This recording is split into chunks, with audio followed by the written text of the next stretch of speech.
Hello and welcome to episode 83 of Adult Music, the podcast with music for the mature mind. I'm your co-host Russ on this side and over there. And I'm Mike on this side. And the theme tonight is big. Big! Everything's big tonight. It's a big episode. It's not just the episode's big, the music on it is big. Well, I don't know. One of them is one of them maybe isn't, but it's still a big orchestra. Big orchestras, big bands, big.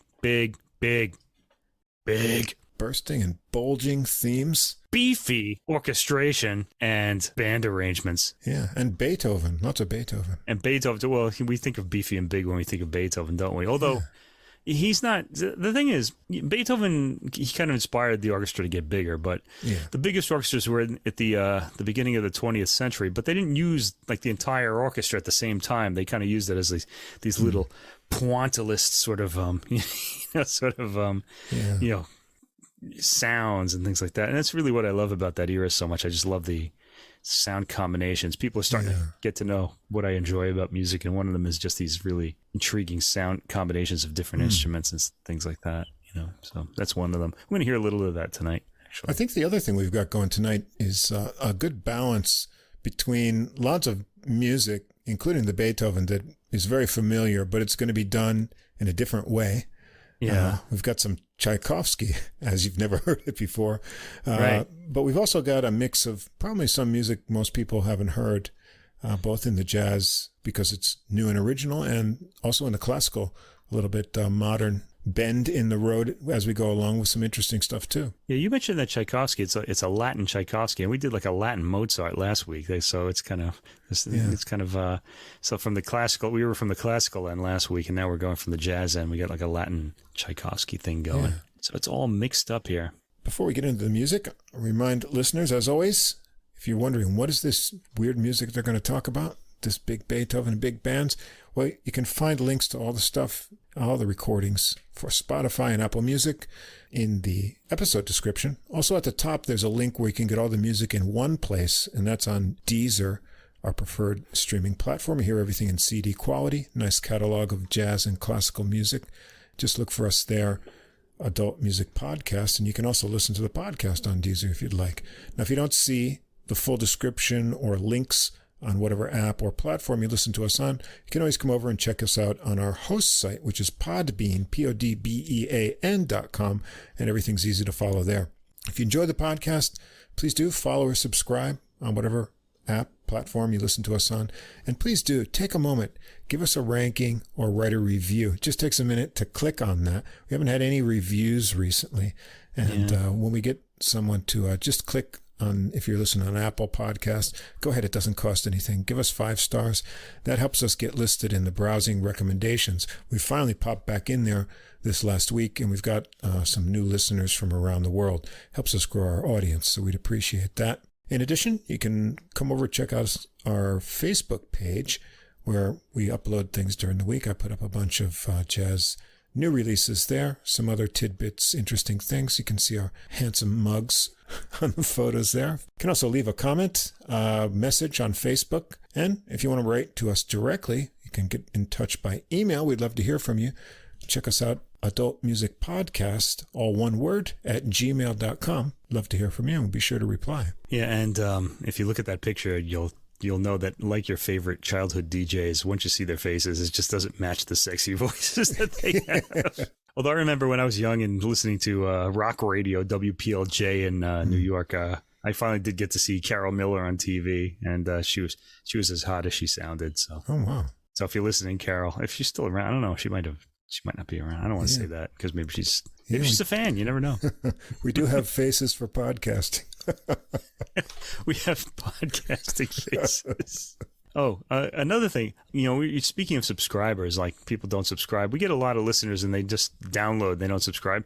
I suspect that a lot of industry people are listening to our podcast to find out what to really think about the music that they're talking about. What do you think? That could be. Because we're listening to it. We're really get on it. Deep into it. No glossy sort of light overview from this side. When we listen, we really listen.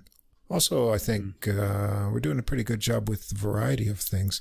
I'm always digging deep on jazz things, so maybe not this week, but most weeks there's at least one thing you're not going to find anywhere else, coming out of an obscure corner of the world or on a little independent release or something like that. So I always want to get a mix of unknown and known in there. Yeah, and in fact, boy, we're both sort of got our ears to the speakers these few weeks, because September 30th and October 7th, especially in classical music, there are a lot of really big name recordings coming out. Not just a lot of recordings, but we're going to be busy for months now after these last 2 weeks. There's a lot of stuff is suddenly coming up. I got 28 just piano releases since September 1st on my listen list. Okay. So I've already tagged about 15 classical CDs that I want to hear, and there's also all this jazz coming out now too, that I want to hear too. Yeah, not just on my own and things like that. So boy, gonna be busy. Yeah, a lot to look forward to in the fall. Well, it's fall now, isn't it? Didn't feel like it today, but yeah, it will. Today was a beautiful sunny day here in where we are. In Japan. Yep. Yeah. All right, off we go. Bigness. Let's talk. First of all, when we think Beethoven, we think big, and I'll do. We have some 2 Beethoven symphony recordings tonight, and you're thinking, okay, Beethoven wrote 9 symphonies. The funny thing is people don't know the Beethoven symphonies. They know the 5th, the 9th, the 7th, and but nobody knows, for example, the 4th. Nobody. Right. People don't listen to that one. That's the least popular one. And there's another one that I really like, Beethoven's 2nd Symphony. That's probably my second. Well, I don't know, maybe my 3rd favorite of the 9. I like this one a lot too. Yeah, I like this one too. It's a real. It's kind of like you're hearing. It's before Beethoven really went into his total Beethoven mode. You can hear him going into it here, but he's still got a few classical elements left. Symphony number 2 in D major. Opus 36, and we're hearing a recording of that coupled with a contemporary composer, Brett Dean. He's Australian.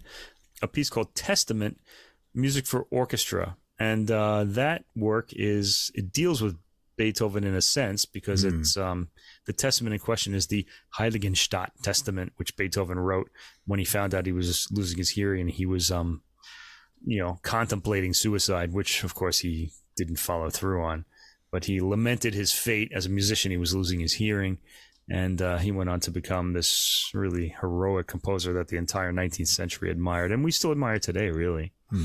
So anyway, this is a recording. Now, so why are we doing these single Beethoven symphonies? Because these 2 recordings are rather unique, and they're sort of changing. They may even change the game a bit. We've been getting a lot of light sort of period instrument Beethoven recordings lately, and these really bring us back to this big boned Beethoven. All those B's today. We got these. We got to get a title with a lot of B's in it. We're looking for it. Big boned, beefy Beethoven. This is by the here we go, another B. Bayerisches Staatsorchester, conducted by Vladimir Jurowski, who I really love. So I wanted to hear this anyway because I like this conductor a lot. And this is on the Bayerisches Staatsoper Recordings label. So it's their in-house label. And they do quite, if you buy a CD, they do quite some impressive graphic work on these. And sometimes oversized things, too, that won't fit in your record collection, that cost a lot more than an ordinary CD, which I don't like. But they are nice. Okay, I'm not sure. I don't want to say because it might not be them, because there are a few German orchestras that do these elaborate productions, but this one is a normal CD size, and it's a pretty nice set. Actually, I have it right here. Let's take a look. It's in a nice kind of like a fold-out box, so it's a nice presentation there. Anyway, and the print on the covers is always the same. They always have these capital gold letters, but the background often changes. This work starts with this album. It's fairly short. It's under an hour, but yeah, it's a good listening time. It starts with Brett Dean. He was born in 1961, by the way, contemporary composer from Australia. His work Testament, music for orchestra, and this is really an orchestration of a work he wrote called Testament, music for 12 violas, back in 2002. So it's been around for a while now. It's 20 years old, which is new for a classical work, but it's still, it's not as new as some other music we're going to hear tonight. All right. Anyway, okay. So Dean was born in Brisbane in Queensland, Australia, he started his career playing viola in the Berlin Philharmonic. So he's got this German connection too, and hence the Testament, music for 12 violas, was written for the violists of the Berlin Philharmonic. And Testament is inspired by the Heiligenstadt Testament, as I said, in which Beethoven both laments and defies his impending hearing loss. So this work starts, it's kind of, he uses a lot of kind of special techniques in this. He gets a lot of odd sounds. And we're going to hear a lot of that in classical music tonight, because I chose another kind of contemporary work that's sort of out there. Actually, all the contemporary works have a bit of odd sounds coming from them. It starts with let's see. This is the booklet description. It's because it gives us like a lot of information about how the sounds are produced. The work starts with sounds of hasty, breathless, but almost silent desperation as the strings play with bows not treated with rosin. And so if you're wondering why violinists put rosin on their bows, you'll hear why at the beginning of this work, because you can't get any real traction, and the bow tends to slide on the notes and produces the sound that you're going to hear at the beginning of this. And the wind players blow only air through their instruments, so they're blowing into their instruments. They're not really trying to produce a tone. In this way, the main material of this piece is presented almost as if behind gauze. That's a good description of what we're going to hear. It's behind gauze, and I added, this is my quote, as if it has a hearing impediment, because Beethoven did. So it's kind of like, it's almost like an approximation of what Dean thought like was going through Beethoven's head, but not only maybe what he was hearing or how he was hearing his sounds.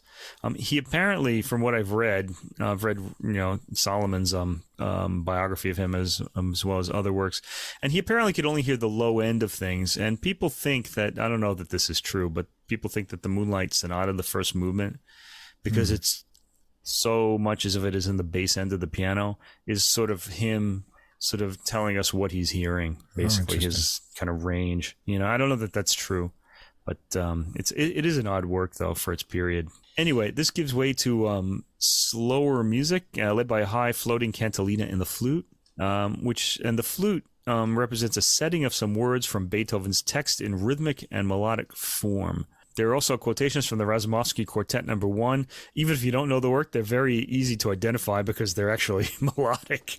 So a lot of this work isn't. They sound warm and romantic. They're heard but broken off without being able to find cohesion. I have to say something. It kind of drives me crazy when composers do that, like when they quote other works. I mean, it's one thing if you're doing that in a book. Like if you put like an epigram from another book, it doesn't make me want to read the other book. But there's some weird thing about music, whereas when somebody quotes like another work and you recognize it, now I have to hear that work. Right. I mean, because I just want that in my head the way it was originally sounded, as opposed to like the way this composer kind of lifted it and put it in his work. I'm kind of funny like that. That's why I'm single, ladies. Well, I was wondering the significance of that, not having the notes for this. And then I should have sent them. You should write to me and tell me. I forget to send them sometimes. There's a lot of weird pitch shifting going on in this kind of tonal mix. And then it actually gets really kind of soupy. And then this tonality rises out of that, like you say, and you get this recognizable melody, and then it just kind of evaporates. So I wondered, what is the statement here with that? But now I get a better picture of what's actually going on. Right. So it is Beethoven related, yeah. So it would have been helpful to know that at least at the beginning. Okay, so the strings now have rosin bows, and the anguish in the score comes to the fore. We hear faster music that is a fuller development of the opening bars of Hushed Disquiet. More references to the Razumovsky No. 1, Opus 59 No. 1, and the piece ends. So the unrosin bows at the beginning, this is my sort of description of what I heard here now. There's something squeaky about the sound of unrosin bows make. The beginning of this work is rather dark and a bit disturbing, and to me, it recalled the opening of George Crumb's Black Angels. Do you know this piece?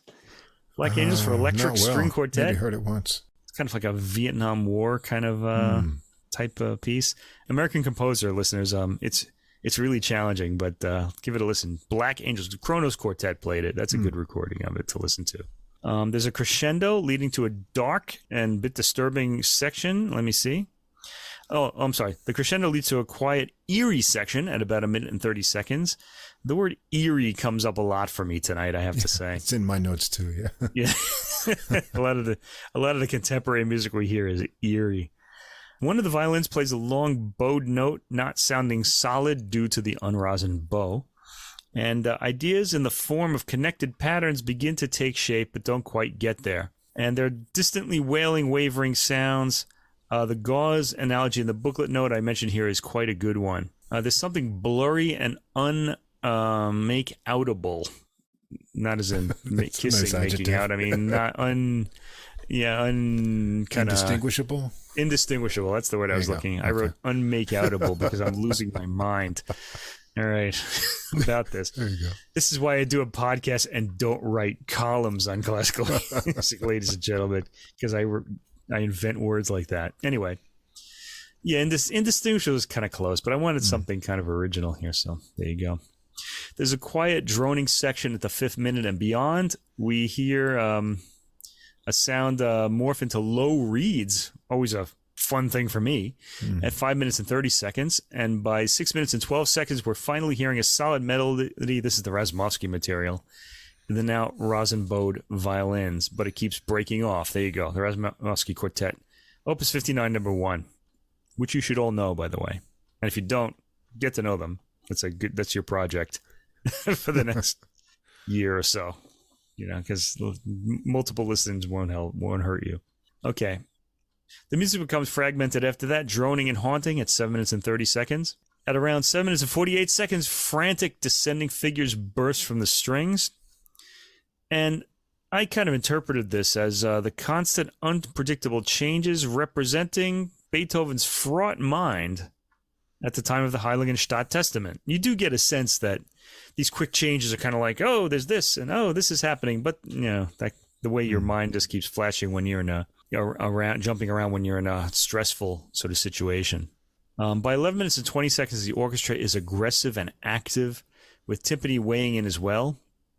And the thematic material gets spiky and angular in the 11th minute until it reaches a satisfying, aggressive hammering at 12 minutes and 30 seconds. It is, the key word there is satisfying. It sort of feels like something has been resolved, even though it's loud and hammering. This breaks up and we get a skittish staccato violin lines. We're back to the unrosined bows of the strings and the wind players blowing into their instruments by the end, which breaks off without a warning. I'd say this work is a good approximation of an agitated mind. You can maybe measure the level of agitation in your mind by weighing it against what you hear here when you try it out. It's really interesting, our descriptions. We didn't talk about this, but I wrote my lines as a sudden lightning with skittering violin, and it remains tense but ends without climax. It's pretty much mirrors exactly what you're saying. Yeah. Well, I think we heard it the same way. That's pretty interesting. Yeah. We actually do like Brett Dean's recording. We haven't talked about music. We haven't talked about him on the podcast, but there was an album. I can't remember if it was a trumpet one or a clarinet or something like that with him and another composer on Beast a few years ago. I should have looked it up, but we liked both of those works a lot. Yeah. It was kind of so we're sort of interested in Brett Dean's music, so we'll keep an ear out for more. Check him out. Brett Dean, Australian composer. My age. He's a little older than me. He's 4 years older than me. But he's in his 60s now. Next, the pièce de résistance of this album. Yeah. In English, that means the piece of resistance. No, it doesn't. It means the moment we've all been waiting for. Yes. Okay. But anyway, the Beethoven Symphony No. 2 in D major, Opus 36, one of my favorite Beethoven symphonies. It's up there with the other one we're going to hear, the 6th. And I also love the 7th, too, as does everybody, really. We need to keep in mind when we listen to the 2nd Symphony, because most people don't know this one. It's not a very famous one, but it should be more famous than it is. The reason why it's not as famous is because some of the other ones are so famous that we just always wind up hearing those. But this symphony was gigantic for its time. The next of Beethoven's symphonies was the Eroica. That would up the ante quite a bit. That was a 50-minute long symphony. This one's about 40 minutes long, maybe 35 minutes. I kind of think of this symphony as being like the Chrysler Building in New York, which was the tallest building in the world when it was built. And then like 4 years later, the Empire State Building was put up and became the tallest building in the world. And it just eclipsed the Chrysler Building, who nobody really noticed it was there. But another thing about the Chrysler Building is it's got a really unique design. It's got this sort of Art Deco sort of spire. I think it's all aluminum. I think it's actually chrome, because it is supposed to be like the grills on Chrysler cars. They sort of made it like that. Check out a picture of that, people, on your internet, where you can get all that information. So I think of this piece as the Chrysler Building of Beethoven symphonies. And of course, the Ninth Symphony, I guess, would be the what's the tallest building in the world now? I don't even know. It's in Abu Dhabi or something, or far away. Sure these days. Yeah, because everybody's building the world's tallest building now. This has always been one of my favorites. Yeah, it's got a bit of humor in it too. We often think of Beethoven as this, because you see the statues of him. He looks all serious and forbidding, but this is kind of a, I won't call it light, but it's got humor in it. Let's say. It's got lots of nice contrasting light sections, and I like the woodwinds a lot in here. Indeed. There are also a lot of little classical elements that you would hear in Mozart and Haydn. So you can hear like the Mozart, Haydn, and really the classical era's influence a little bit here. That would soon go away, but it's still audible in this piece. Yeah, I think people don't listen to this much because they don't think of it as fully formed Beethoven, but it's a really enjoyable work. I really like it a lot. Okay, so the key thing is we're not going to really describe the piece for you. It's really the performance that's important here. And boy, this is really I think a special one. It's also very different than what we're hearing from Beethoven interpreters lately. The first movement, Adagio molto and allegro con brio. I should mention there's an introduction, and then the faster section comes after this introduction. So Mozart used to do things like this in his symphonies, Haydn as well. So he's sort of shaping the work, like they did here. Although it doesn't sound anything like them because of the volume that he gets. Anyway, this starts with a big, rich sound from the orchestra on this surprisingly live and well-made recording. This is a live performance. Amazing. This is not in a studio. It's really unbelievable, really. There's no applause on it anywhere. And there were... more importantly to me, there are no idiots coughing. That's what kills. That's what kills live recordings for me. No, this is like dead silence from the audience. It's really amazing, and I think I would have been dead silent too, because this is a riveting performance. Yeah. The orchestra sounds rather big, which we haven't been hearing much in Beethoven recently. And when I think of recent Beethoven, it's not like I'm listening to every Beethoven recording that's coming out. I'm a little bit fed up with Beethoven symphonies, to be honest, because you just hear them all the time. He's sort of like the Beatles of classical music. You just kind of can't get away from it. Now, I love the Beatles. No hate mail, please. I'm a big Beatles fan, but I feel like I've heard these recordings so many times in my life by now that I really don't need to hear them anymore. Although I do go back to them every once in a while. Same with Beethoven. So the last Beethoven I heard was Ricardo Chailly. I think it was with the Concertgebouw in Amsterdam. But I think that was the orchestra, because he deals with other orchestras too. But he had a big and rich sound, and he took tempos that were much faster than this. In fact, he sped up Beethoven quite a bit. He was thinking of... the new editions and kind of going for this lighter, fleeter sort of sound. The tempos here are reserved. Yeah, so Chailly didn't come across as weighty, really, but this does. The fortissimi are all rich and make an impact. Good contrast between soft and loud in this performance, too. By the way, if you have neighbors, you might want to preset your volume and leave it there, because the fortes really burst out from the more piano sections of this movement. I like the way the bass pushes the sound of the rest of the orchestra forward, as if shoving all of them. It's kind of, the bass comes on, it kind of gets this fuzzy sound, and it just pushes the rest of the sound out. It's a nice overall effect to me. Okay, the main section, the Allegro con brio, starts at 2 minutes and 48 seconds, and it moves at a pretty good speed, but with a lot of weight to the fortissimi, and that's very important because it makes an impact. One of the things I love about this recording, and this is something that Roger Norrington, the conductor, spoiled me about with his recording back in I think it was the 1990s or maybe even the late 1980s, I don't remember.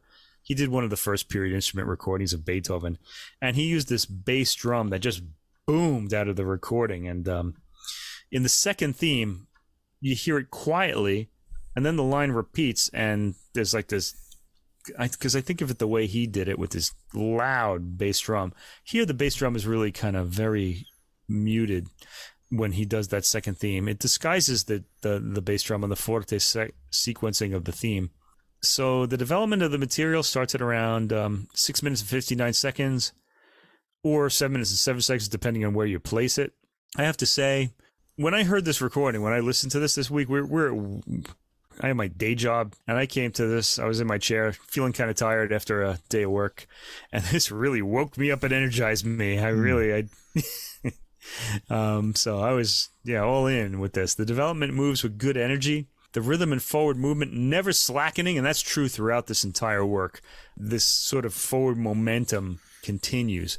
Fantastic control by Jurowski, keeping the orchestra on its toes. This is really one of the better performances you'll hear of this symphony, particularly in recent years. We're at the recapitulation just before the 9th minute.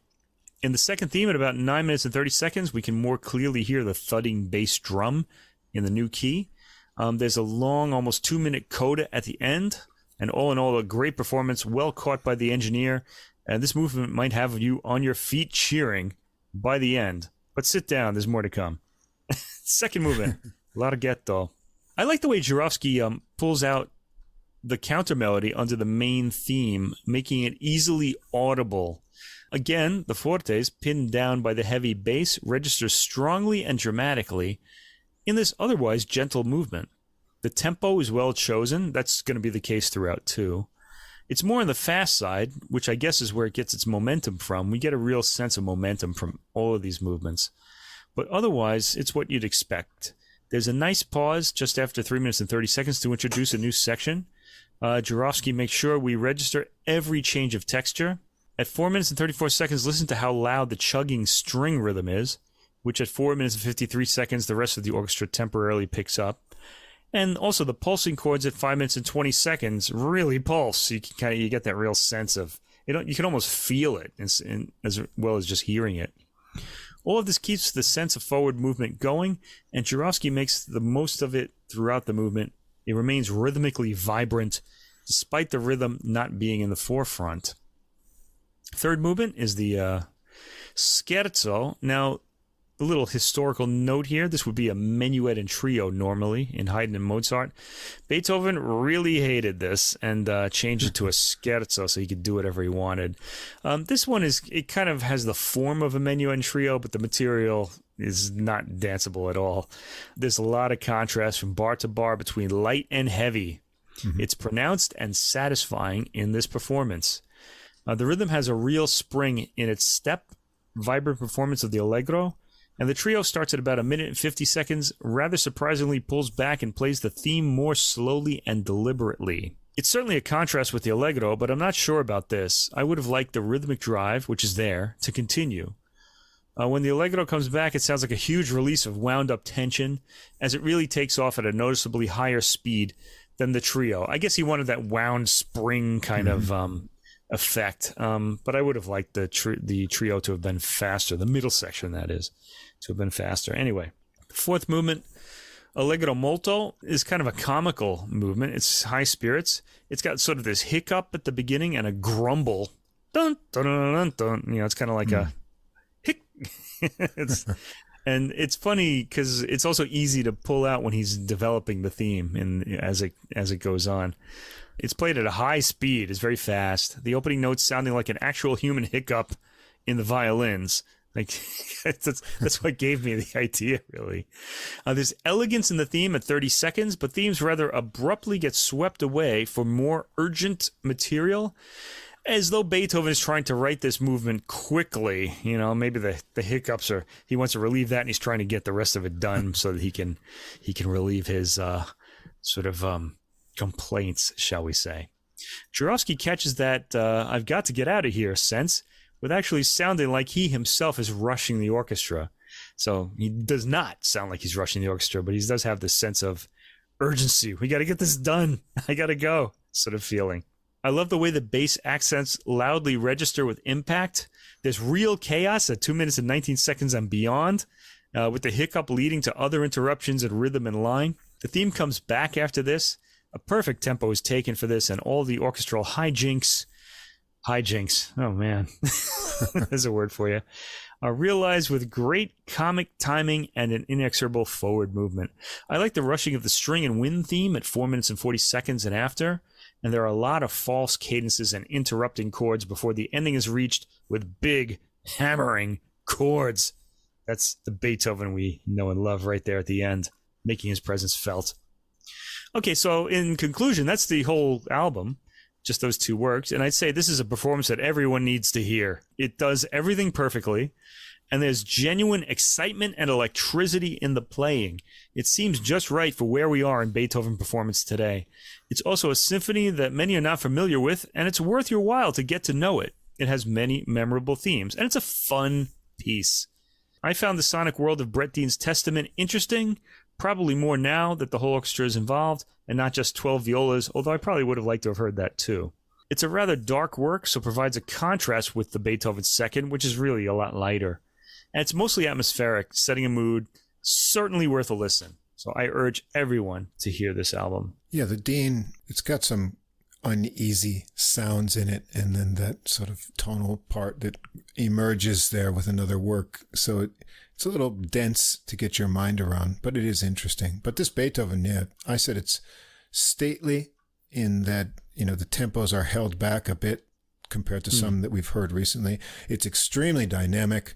Right. The dynamic contrast is great, but everything is really clear. It's amazing that it's a live recording, and I found it a thrilling performance. So I think it may be my new favorite recording of this work.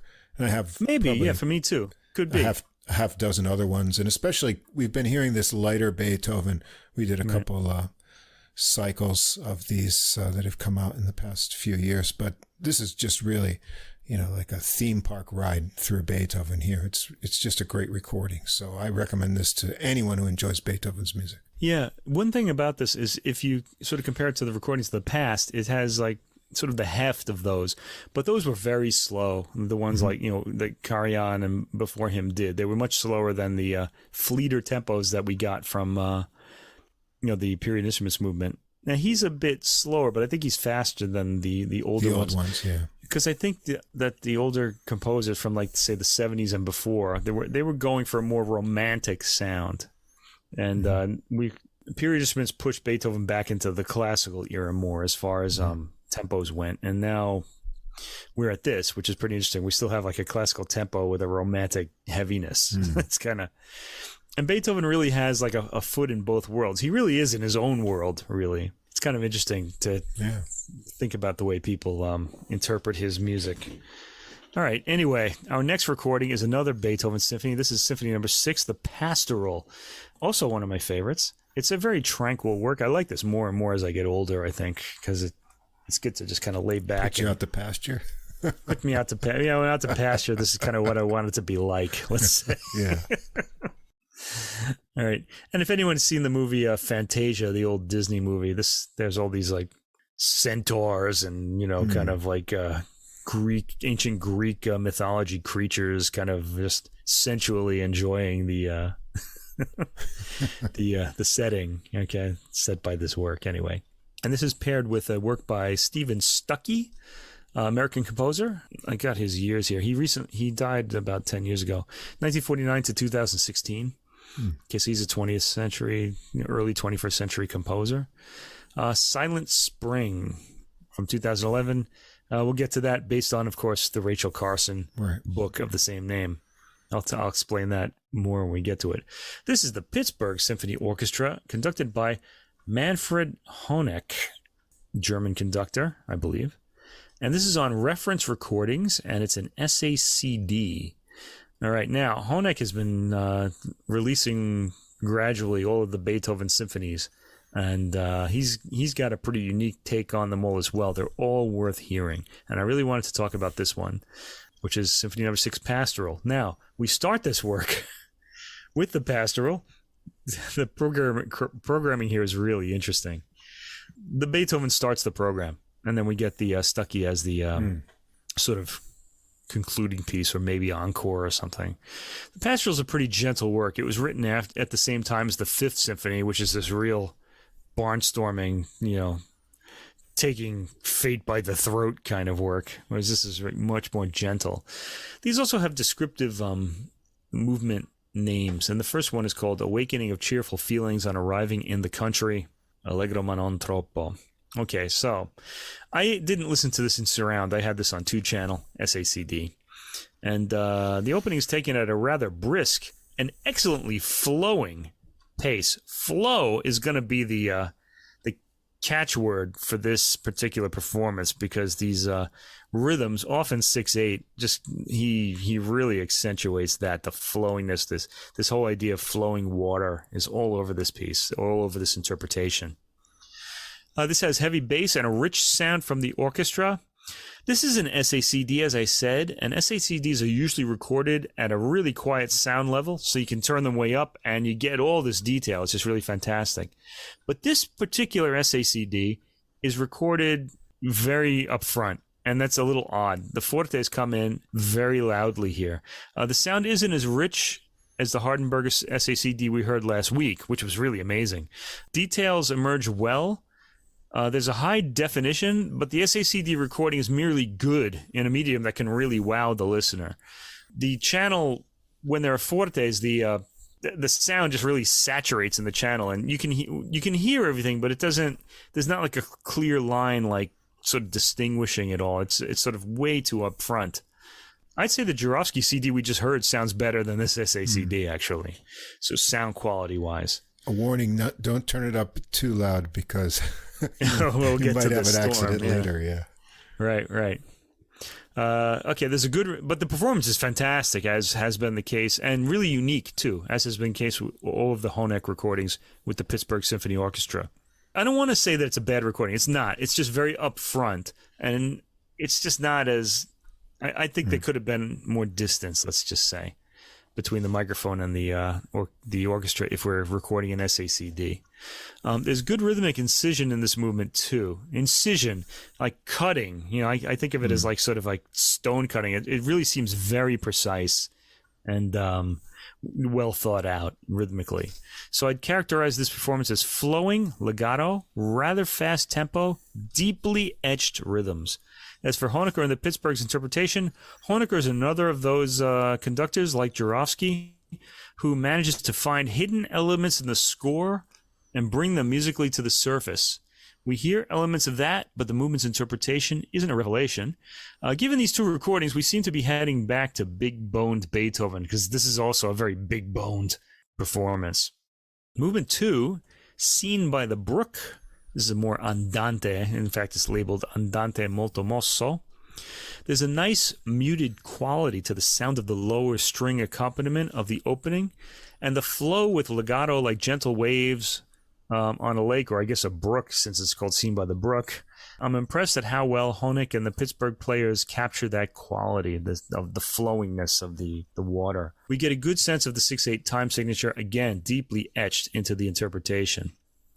I like the way the bassoon comes in at 2 minutes and 45 seconds, and the accompaniment accomplished not just by the tone, but by the constantly flowing nature of the rhythm. I should mention this tempo is also a bit quicker than what we're used to, and the material from 5 minutes and 30 seconds on comes up vividly as well, grabbing my attention in a way it never has. In fact, the flowing rhythm showcases all of the instruments that emerge from the texture with solo lines very well. One of the most noteworthy interpretations of this movement that I've heard. Retards and accelerandos, especially in the last 2 minutes, are taken extremely well. Listen to the accelerandos in the Bird Song at around 11 minutes. Really vivid. This is a really gorgeously executed movement. That's the second. Track 3, this is a brief, merry assembly of country folk. So, of course, when the country folk get together at this time in history, they're going to dance in a symphonic work anyway. As you might have guessed, this is fast and is played with the country dance rhythm in high relief. We've had all the rhythms in this piece placed in high relief by this performance. This is no different. And this movement sounds positively celebratory. There's something about this, though. From 50 seconds, there's an interpretation of country musicians playing. Okay, I need to make a point about this. From the 50-second mark, there's like dun dun dun dun dun dun dun dun dun dun, and then there's like a bass, playing the triad backwards. Dun dun dun. Pretty easy to pick out. The bassoon is playing an arpeggiated downward triad, and as composed in the score, it comes in at the wrong time because it's supposed to be like a caricature of country musicians playing, so they kind of don't know their parts. They miscount. They come in at the wrong time, that sort of thing. And he plays a middle note of his triad twice at one point to make it right. And orchestras just play this part cleanly and miss the humor. They just play just straight through it like it's like just this nicely polished thing that Beethoven wrote. He's really going for humor here, and I really wish like orchestras would take that chance and sort of make it sound a little, I don't know when I'm coming in. And I don't think they want to be criticized, but I think we know this work well enough to enjoy that. Anyway, in this case, they don't really bring out the humor of this section. It's just played straight through. Anyway, there's a genuinely celebratory feeling to the movement. The fourth movement is the thunderstorm. Now, the rumblings of the approaching storm begin this track. Usually, the cloudburst starts the track, and we get the rumblings in the previous track. That's not the case here. And when that cloudburst happens, whoa, man, you will be momentarily pinned back in your seat by the sound. The explosion from the bass drum really kind of makes you sit up in your seat when that happens. The movement is taken appropriately aggressively, even savagely, I would say, which I liked. It's supposed to remind you of a scary tempest, the kind of thing that people run away from and hide. And, maybe if you have children, when all the lightning and thunder, they'll be like screaming or something, that kind of thing. Although I have to say, the Renitzky recording we heard from the Academy for Alta Music still wins the whoa factor for me. It's percussion. Those were really vivid. TNT along with their timpani bursts. Yeah. Also, in this movement, piccolos, this very high-pitched instrument, are extremely upfront and shrill at 1 minute and 50 seconds onward. I thought that by now I had lost that frequency in my hearing, and I am happy to say it's still there, as this recording demonstrated. At 2 minutes and 16 seconds, there's another sit-up-in-your-seat explosion from the orchestra, and the storm subsides in a beautifully attenuated way.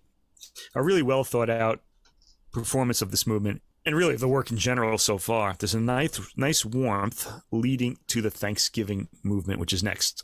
Fifth movement, Shepherd's Song, benevolent feelings of thanksgiving to the deity after the storm. This movement begins with the Thanksgiving theme, dun, dun, dun, dun, dun, very famous. And it's taken at a pace that we're familiar with, so the gambit of the entire symphony's high speeds pays off here. We're finally calm, because we've been sort of like in this kind of sort of like amped up, not tension, but slightly caffeinated feeling all the way through, and now we're all relaxed and relieved, let's say. We've reached an in the rhythmic pocket tempo here, and it's effective after all we've heard in this performance so far. It sort of makes your whole body relax, although as with the rest of the symphony, the fortes are very upfront, and the bass is powerful through the speakers. At 4 minutes and 30 seconds, there's an impactful pulsing rhythm from the winds and brass, which the double basses pick up afterwards. I'm happy to hear all these low-end details springing out of the texture and showing us how dancey so much of this symphony is. At 8 minutes and 10 seconds, the speaker saturation comes across as a bit shrill, but the sound quickly does a decrescendo. I love the timbre of the brass at 9 minutes and 45 seconds. The piece ends on a chord that's let go of rather quickly, not giving much time for the resolution to sink in. Usually you get like, dun, dun, and you feel this good sense of revolution. This piece almost does it like a staccato. Dun, dun, and it's done. All right, so it's kind of odd. Anyway, really beautiful performance, though, otherwise. I thought there could have been a little bit more distance between the mic and the orchestra, although certainly the thunderstorm movement impacts extremely well. And it's an interesting interpretation, too. Mostly fast, and then kind of, at the tempo we're familiar with in the last movement, and it really does have a relaxing impact on you. Okay, so after this, we get Stephen Stucky's work Silent Spring, written in 2011. Stucky was born in Hutchinson, Kansas, and the Pittsburgh Symphony commissioned this work, Silent Spring, in commemoration of the 50th anniversary of the publication of Rachel Carson's book, Silent Spring. Carson was a native of Pittsburgh, as it turns out. Honeck conducted the premiere in 2012, so this is familiar work for them. It's an interesting pairing with Beethoven's Pastoral Symphony, since it has to do with nature, except that it's not as positive as the Beethoven is. We'll get to that. In composing this work, Stucky used chapter titles. I hope I'm saying his name right, Stucky. It's not like Stucky or something, but he's American, so I'm guessing it's going to be Stucky. He used chapter titles in the book as his movement titles. He refers to the work as a tone poem in 4 sections, and the result, he says, is music at once abstract and programmatic. Okay, so movement, I'll call them movements, even though it's like a through-composed work. The first section is The Sea Around Us. These are all chapter titles from Rachel Carson's book, by the way, these movement titles. This starts with murky water music. This is the booklet note, by the way. It rises from the depths of the orchestra until it reaches a grand but melancholy chorale, evoking the vast expanses of the sea. Now, I said about this, it sounds like a rumbling piano bass starts this, like the medium to tonic kind of slow trill, sort of, more tremolo, with some very cool low reedy instruments providing primeval bubbling as the individual instruments of the orchestra gradually come in, and the sounds crescendo. By 1 minute and 18 seconds, we're more in the mid-range of the orchestra's sound. At 1 minute and 55 seconds, another big crescendo, and we're at a big forte at 2 minutes and 9 seconds. This attenuates at 2 minutes and 17 seconds very quickly, but rises again in the brass from that point to 2 minutes and 28 seconds. At 3 minutes and 20 seconds, the music quietens and we hear crystalline metal percussion and the piano leading into Movement 2, The Lost Woods. This is described in the booklet as a desolate chaconne, so it's kind of referring to the past here. The chaconne is a Baroque era form, which is variations over a cyclic chord progression. This connection with the previous movement starts with a desolate chord, then a mournful melody on what I'm guessing is a muted trumpet. I couldn't really tell. The movement quietens from there and becomes rather mysterious. It's based heavily on its timbres. So it's more of like you could think of it French Debussyan, orchestral, instrument coloring is really carrying the meaning. By the end of the 4th minute, we're at the peak of a loud crescendo with pounding percussion that leads into Movement 3, Rivers of Death. Ooh. That was a chapter title in Silent Spring. This is a short, scathing scherzo, and it starts with a harsh brass-led chord. There's barbaric percussion hammering away as the orchestra plays meandering lines. It suddenly quietens as the piano, accompanied by some brass, continues the percussion's rhythm and pitch is thrown in. I have to say, the rhythm sounds measured in this movement and metronomic. I don't feel like it's breathing like it can, but I mean, these are the guys that premiered it, so I think they know what they're doing. It ends with a chord that ends to the next movement, which is Silent Spring, Movement 4. The previous movement bursts into ecstatic mass singing according to the notes, which fall quiet one by one, like the insects and birds that Carson wrote about. Flurries of strings follow the chord, with some metal percussion chimes hit hard. The quietening of the voices starts as a diminuendo and is well underway towards the 3rd minute.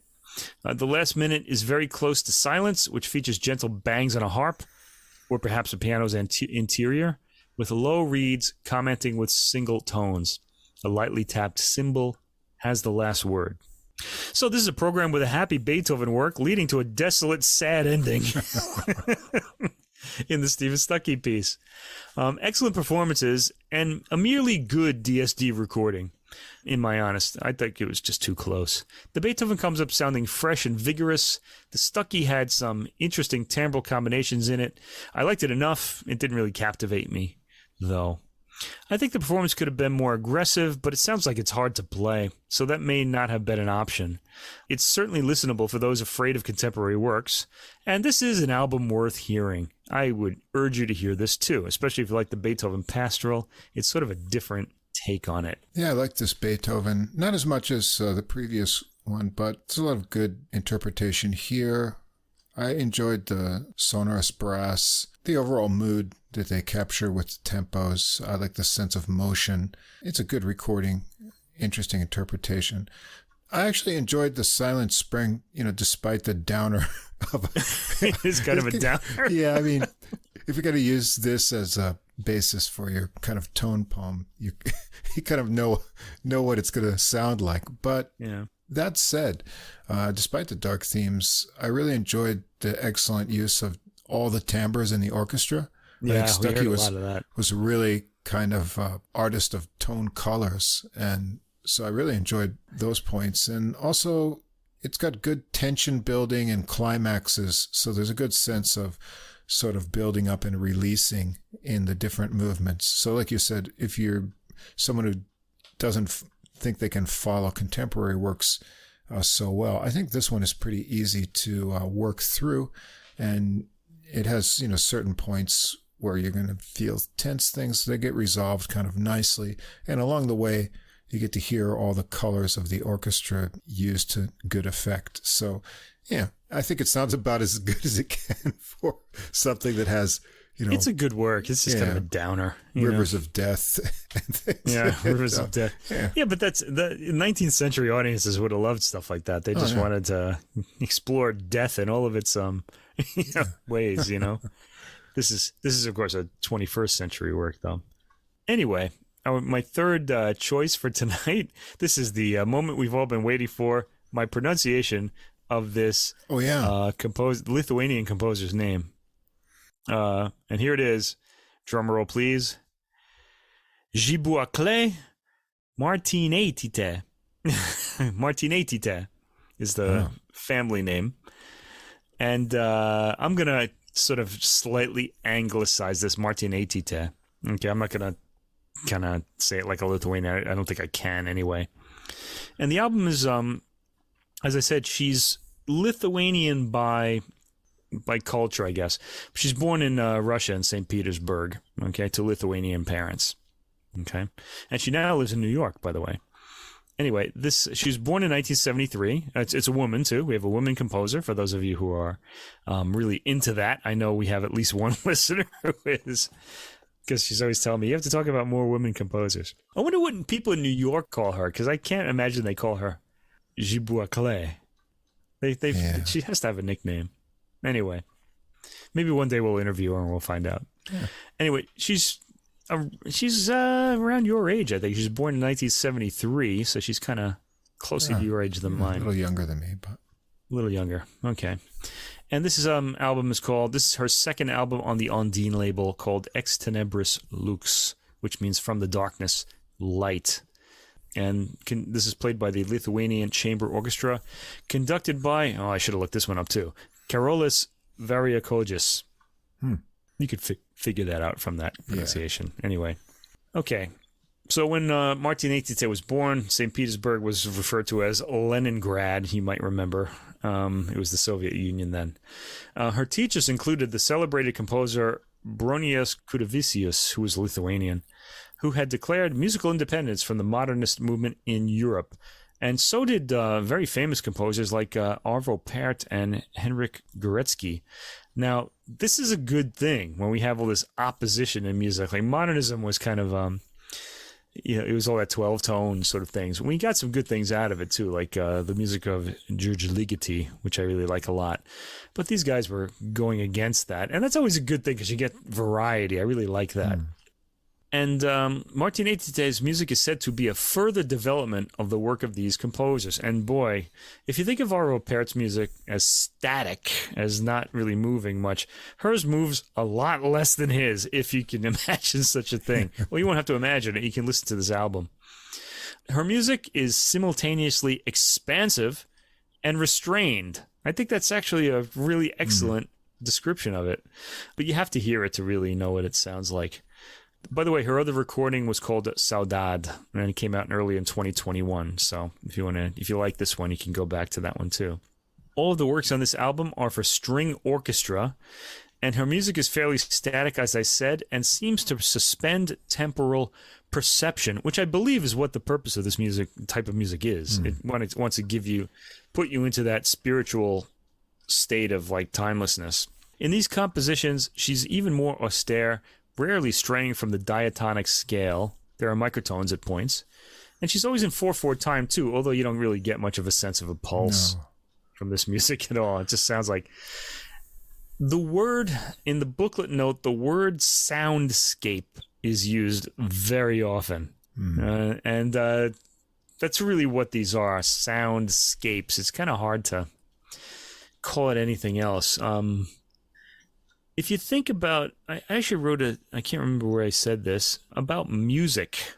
What is music?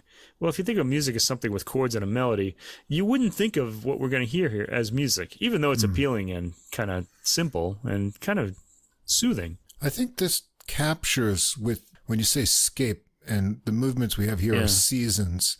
Yeah. The sounds kind of, to me, correspond to feelings and senses that you'll have in those seasons.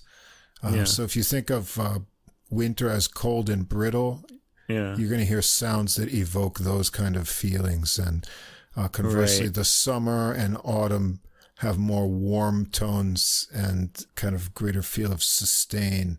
Right. So I could find identifiable me too. Things, as you say, but you won't get a sense of rhythm or so melody much, or melody either. Or any changing kind of. Yeah, basically another definition of music, the one that I tend to use, is organized sound. So there's intellect in it, and there's definitely intellect in this. Okay, now, so what does that mean? So, I mean, something like this is music, and traffic noise isn't music. Although some people will claim that traffic noise is music, but they have a different definition. They don't have a definition for noise, basically, I think, if they say traffic noise is music. But because I think that there's got to be an intelligence in there, like an organizing principle. Then that comes into question John Cage's music, but we'll take this up some other day. Anyway, yeah, it's this sort of music.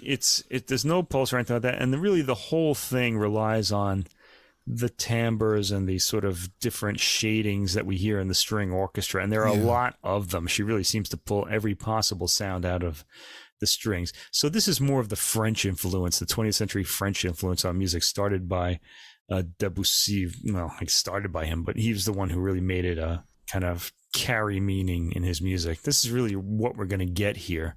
Are soundscapes, really. This is a big orchestra, too. And the first work, personally, I thought was the most interesting because it has percussion in it as well, and that's really why. It's called, I'll explain as we go, Nunc Fluens, Nunc Stans. And I should have sent you these notes, too. That would have helped a lot.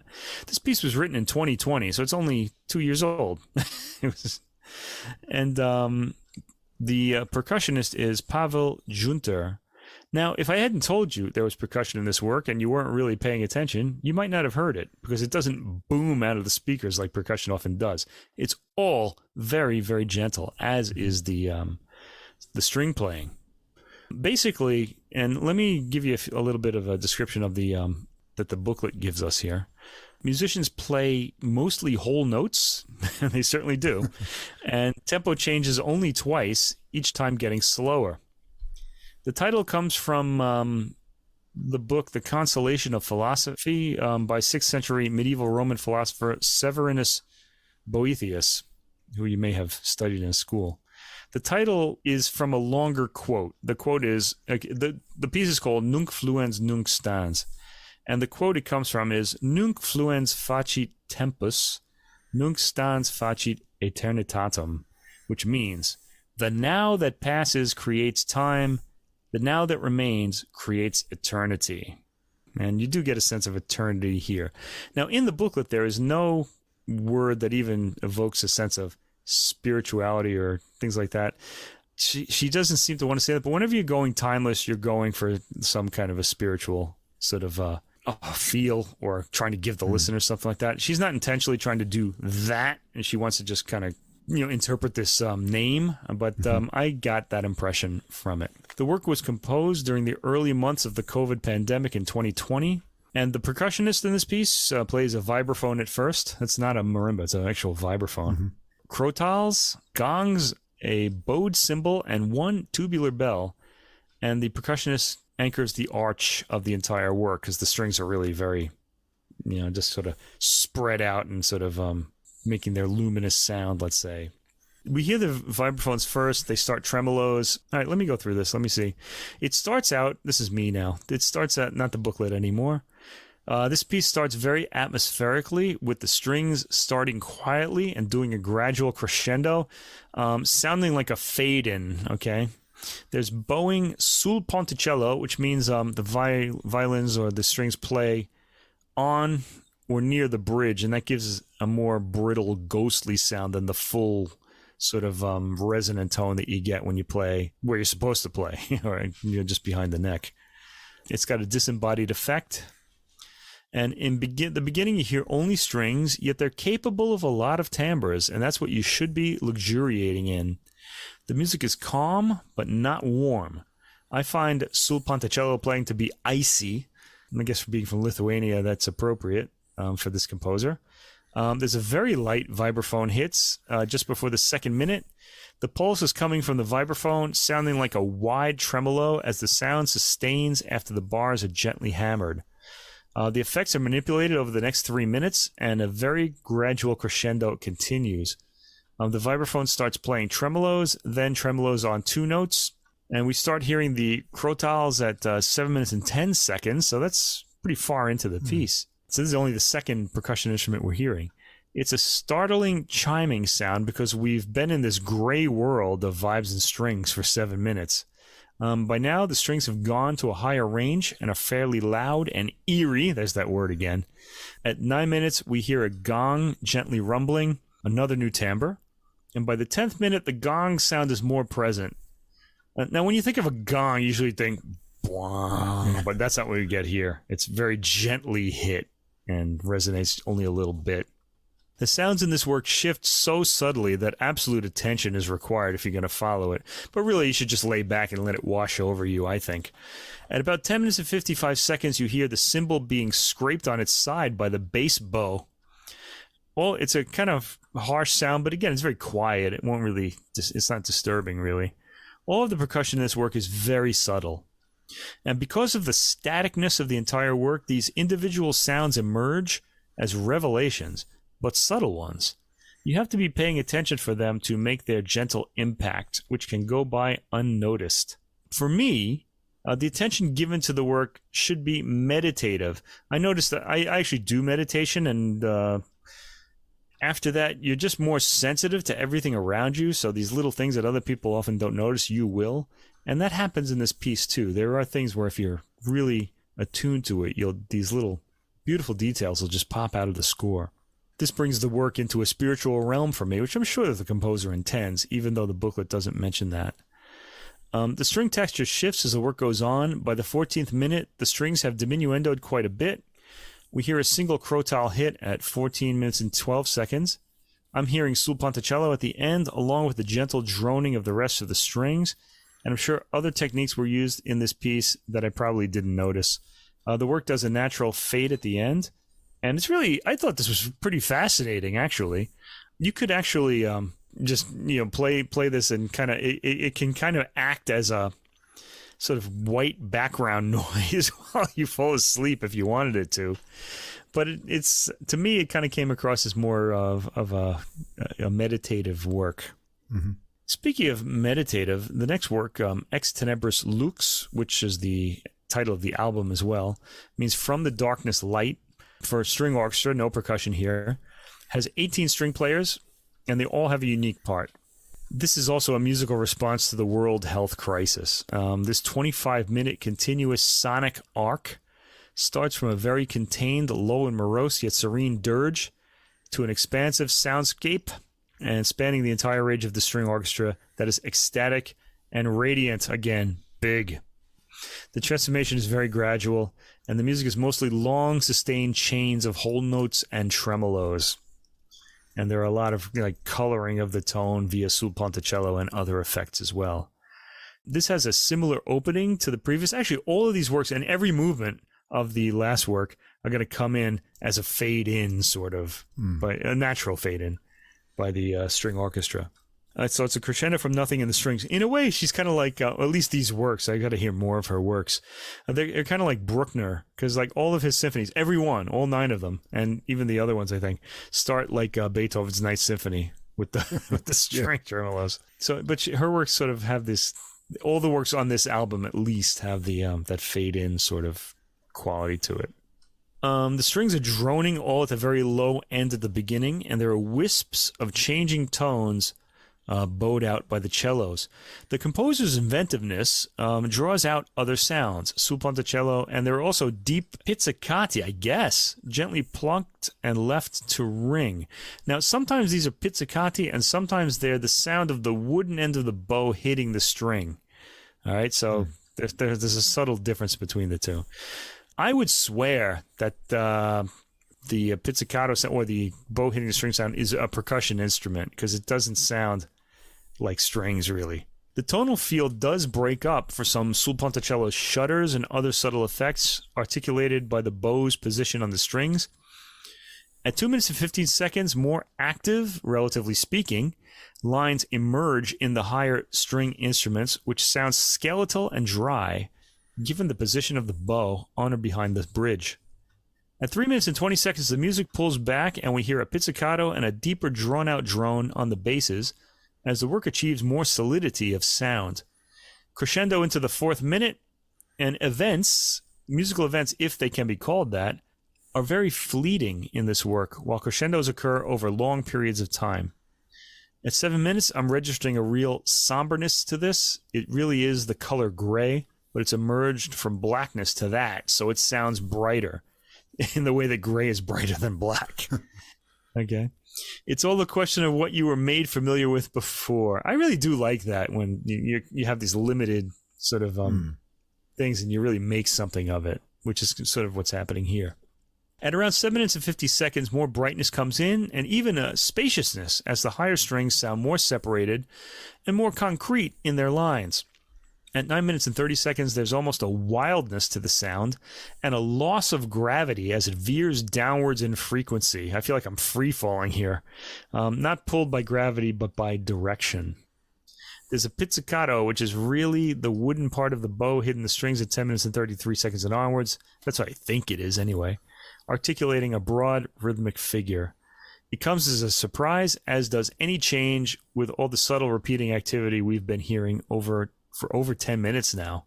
There's still 16 minutes to go. Oh, man. The basses are now droning in full voice at the beginning of their attack, but moving the bows more toward the bridge as the sound is sustained, subtly changing it. At 12 minutes 28 seconds, there's a sudden quiet. We hear the bow hitting the strings, and quick bowing brings a light crescendo of the main material in the ensemble. 15th minute, we reach a higher frequency in the violins, with the various attacks on the instruments sounding the same. And we've arrived here via a continuing crescendo, and we continue to hear quick back and forth bowing, as well as droning tones, and much else in the texture. It's captivating for the ears. Not much is happening tonally, yet there's still quite a bit to take in. This has always been a fascinating effect for me, having like a lot of different things happening at the same time, but it's not moving. The harmony isn't moving. A crescendo to the loudest volume we've heard so far occurs in the 17th minute, which results in cascading loud to soft waves of sound in the 18th minute. In the 19th minute, we're hearing quick bowing on single notes high up in the violins, while basses anchor the texture with droning tones. In the 21st minute, the texture evens out to long bowed droning tones with some way up in the stratosphere. There are rumblings in the bass. As a serenity settles over the soundscape in the 22nd and 23rd minutes, the music gradually decrescendos with glissandi in the lower instruments, giving me a sense of shooting stars. It's a really lovely conception, I thought.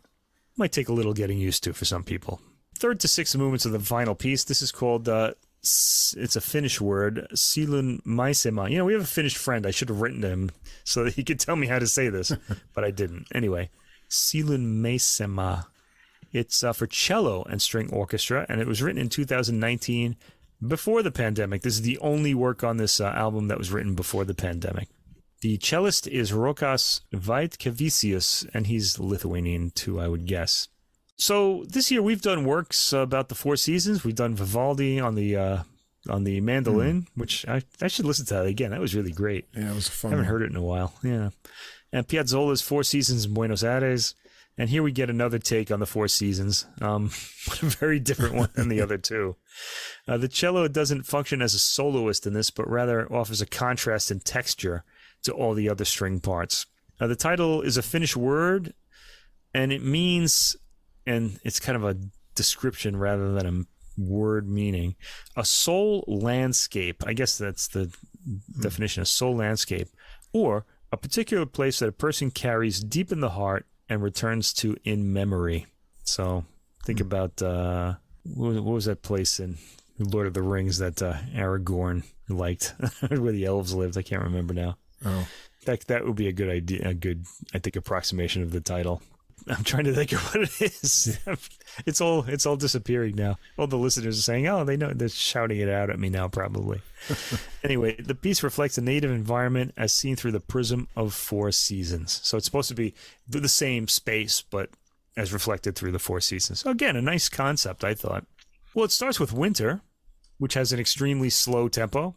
A slow crescendo in, this time starting on a stratospherically high note on a violin, underpinned by some lower tones in harmony. We hear a lot of sul ponticello rasp. All is very gentle and rather ghostly. At 1 minute and 48 seconds, there is silence. Then at 1 minute and 50 seconds, another gradual crescendo in, with high tones and some atmospheric sliding notes. Silence again at 2 minutes and 45 seconds, lasting longer this time. And then a cello note crescendos and other instruments come in with sul ponticello playing. At 3 minutes and 18 seconds, there's an ostinato pattern that quickly fades. This silence is followed by quiet, icy patterns, and that continues. And it's hard to tell when the solo cello is actually playing. Usually he's playing something in a different sort of timbre than everyone else, so you can kind of pick him out. I'm pretty sure it's him at 5 minutes and 38 seconds or so. He only comes in for brief times, then decrescendos out. We'll hear more of him later, actually. There's one instrument playing slow glissandos up and down the fretboard very slowly. That could very well be him. The movement ends on a high note after a glissando. This work is going to have a lot of these siren-like glissandos in it, but not loud like a siren. They're actually very quiet. Second movement, Spring. Fastest paced music on the entire album and some of the loudest, but don't get excited. There's really no really fast rhythm in this. After what we've heard in the program so far, this comes as a surprise. It sounds almost like a proper orchestral opening for a big orchestral piece. Now, when I say proper, what does that mean? It means traditional. What I mean is what we'd expect from a traditional orchestral work from the early 20th or 19th century. More like the 20th century, actually. But it quickly moves into spread chords with a wide frequency spectrum. This composer really likes quick, agitated bowing, and we get that here again. The playing in spread almost recalls the third movement of Sibelius' Fifth Symphony to me. There are some gorgeous harmonics in the texture, a sound I really love. Martinaityte's signature droning combined with rapid bowing is heard throughout. The music basically drones, then bursts into quiet, rapid two-note figures, while other strings slowly glissando. It's very, instead of unsettling, I said it's very settling. And though it's some of the loudest music on the album, none of it really reaches a forte. The music is more active in the last 3 minutes. The movement does a natural fade at the end. Third movement, Summer, is slower and quieter atmospheric music, suggestive of the unhurried unfolding of the pitches of a raga, according to the notes. I kind of get what she's saying there. And there's a droning double bass that kind of makes you feel like that, too. This didn't really sound like Indian music to me, so don't get too excited. There's a natural fade in with faint siren-like up and down glissandos. This is very quiet for the entire first minute. Gradually crescendos up. The cello is heard in contrast around the 1 minute 50 second mark. The raga comparison is a little tenuous in my opinion, but I can hear what she means. The cello is exposing certain tones. It'll glissando and then hang out on a tone, like in the alap section of a raga at the very beginning where the soloist is kind of playing the notes that he's going to use or she is going to use during the main part of the performance. This movement quietly drones throughout, with the cello perpetually sliding to new long-held tones. It's actually rather soothing, I thought. And the fourth movement, Autumn, continues the drone-saturated sonic environment of summer, and it's got a fade in, like every other thing we've heard on this. All of the works on this album have started this way. This becomes more of a bubbling and sul ponticello agitation, but again, long drones like the previous movement. The cello plays something akin to a melody, but with long-held notes, and of course he doesn't stand out much. There's some brief crescendos to about a mezzo forte, with some agitation in the bass, like bursts of sunlight coming out of the clouds. It sounds like it's ending at 5 minutes and 40 seconds as there's a natural fade, but more serene, smooth-held tones come back in, with some agitation sul ponticello in the lower end. It moves slowly to a natural fade at the end. Okay, basically, this is a big 70-minute soundscape, and I have to say, I rather liked this. The first piece is gentle droning combined with various percussion instruments. Gave a sense of stillness, a still point that the rest of the world moves around to settle in on me. Okay, this sort of settled in on me while listening. Was this music satisfying? I'd say yes, but the question is in what way? There are people who wouldn't identify this, as I said, as music, thinking that music has to have moving parts, and these works are even more static than Arvo Pärt's. I'd say this is satisfying as sound, and yes, as music too, if you think of music as intelligently organized sound, which is how I think about it. I left it feeling different than I did when I started listening. It sort of transformed me a little bit. It's not for everybody, I have to say, so you have to check it out, I guess, to see if this is your thing. I'm just trying to give you an idea of what you're going to hear if you want to take the plunge with this. It's not off-putting, and I think it could act as a mild sort of mind cleanser. If you're someone who likes sound and its effects, this is definitely for you. Personally, I'm happy to have it, and I'm sure I'll listen to it again. Yeah, these are static works, as you said. I wrote that too. Mostly what's going on here is about changing tones and lots of textures of sound. There's not rhythmic things happening so much as bow textures in what the strings are doing. I think it's enjoyable if you're in a mood to go into a kind of zone. Yeah. And that zone is what I would say is more of a holistic type of listening rather than detailed focus. You're not going to come away from here whistling motifs or tapping out rhythms. They're just not there. In fact, you're not going to be whistling at all. No. This is over. But it does create a soundscape. Like you say, it's sort of a panorama of things shifting and changing, different kind of tonal scenes, not really rhythms so much as I said, textures that move around. So it's kind of interesting. I would just put it on and kick back and I think take it in as a whole, and you'll get the most out of, how it makes you feel and how you respond to the different sounds. You're not really listening to counterpoint and lines intersecting and changing meters or anything. I think a lot of listeners will fall asleep listening to this, to be honest. It takes a lot of energy and concentration if you really want to just actually listen to it. Anyway, something different. It's not hard to listen to at all. So not at all. Yeah, you could easily fall asleep to this too, because once it can sound like white noise to certain ears. You know what I mean? It's kind of because it doesn't move much. So like the wave machine. Yeah. But like I say, if you're a listener into sounds and tones, and that would be me, you're intrigued by different instruments and the sounds that are possible even from the regular string instruments. You do get a lot of interesting things happening. And if you're a string player too, you might be intrigued by the different techniques and bowing that's going on here. So yeah, this would be interesting for string players to play, I'd bet. It would take a lot of attention, I can tell you that. Boy. Anyway, if you fall asleep after this one, I'm going to wake you up now. Yeah. With some big, booming, bursting, big band music and lots of brass. Brass. Big. It's kind of a big band renaissance these days. There's a lot of big band happening, which is a great thing because there's so many possibilities.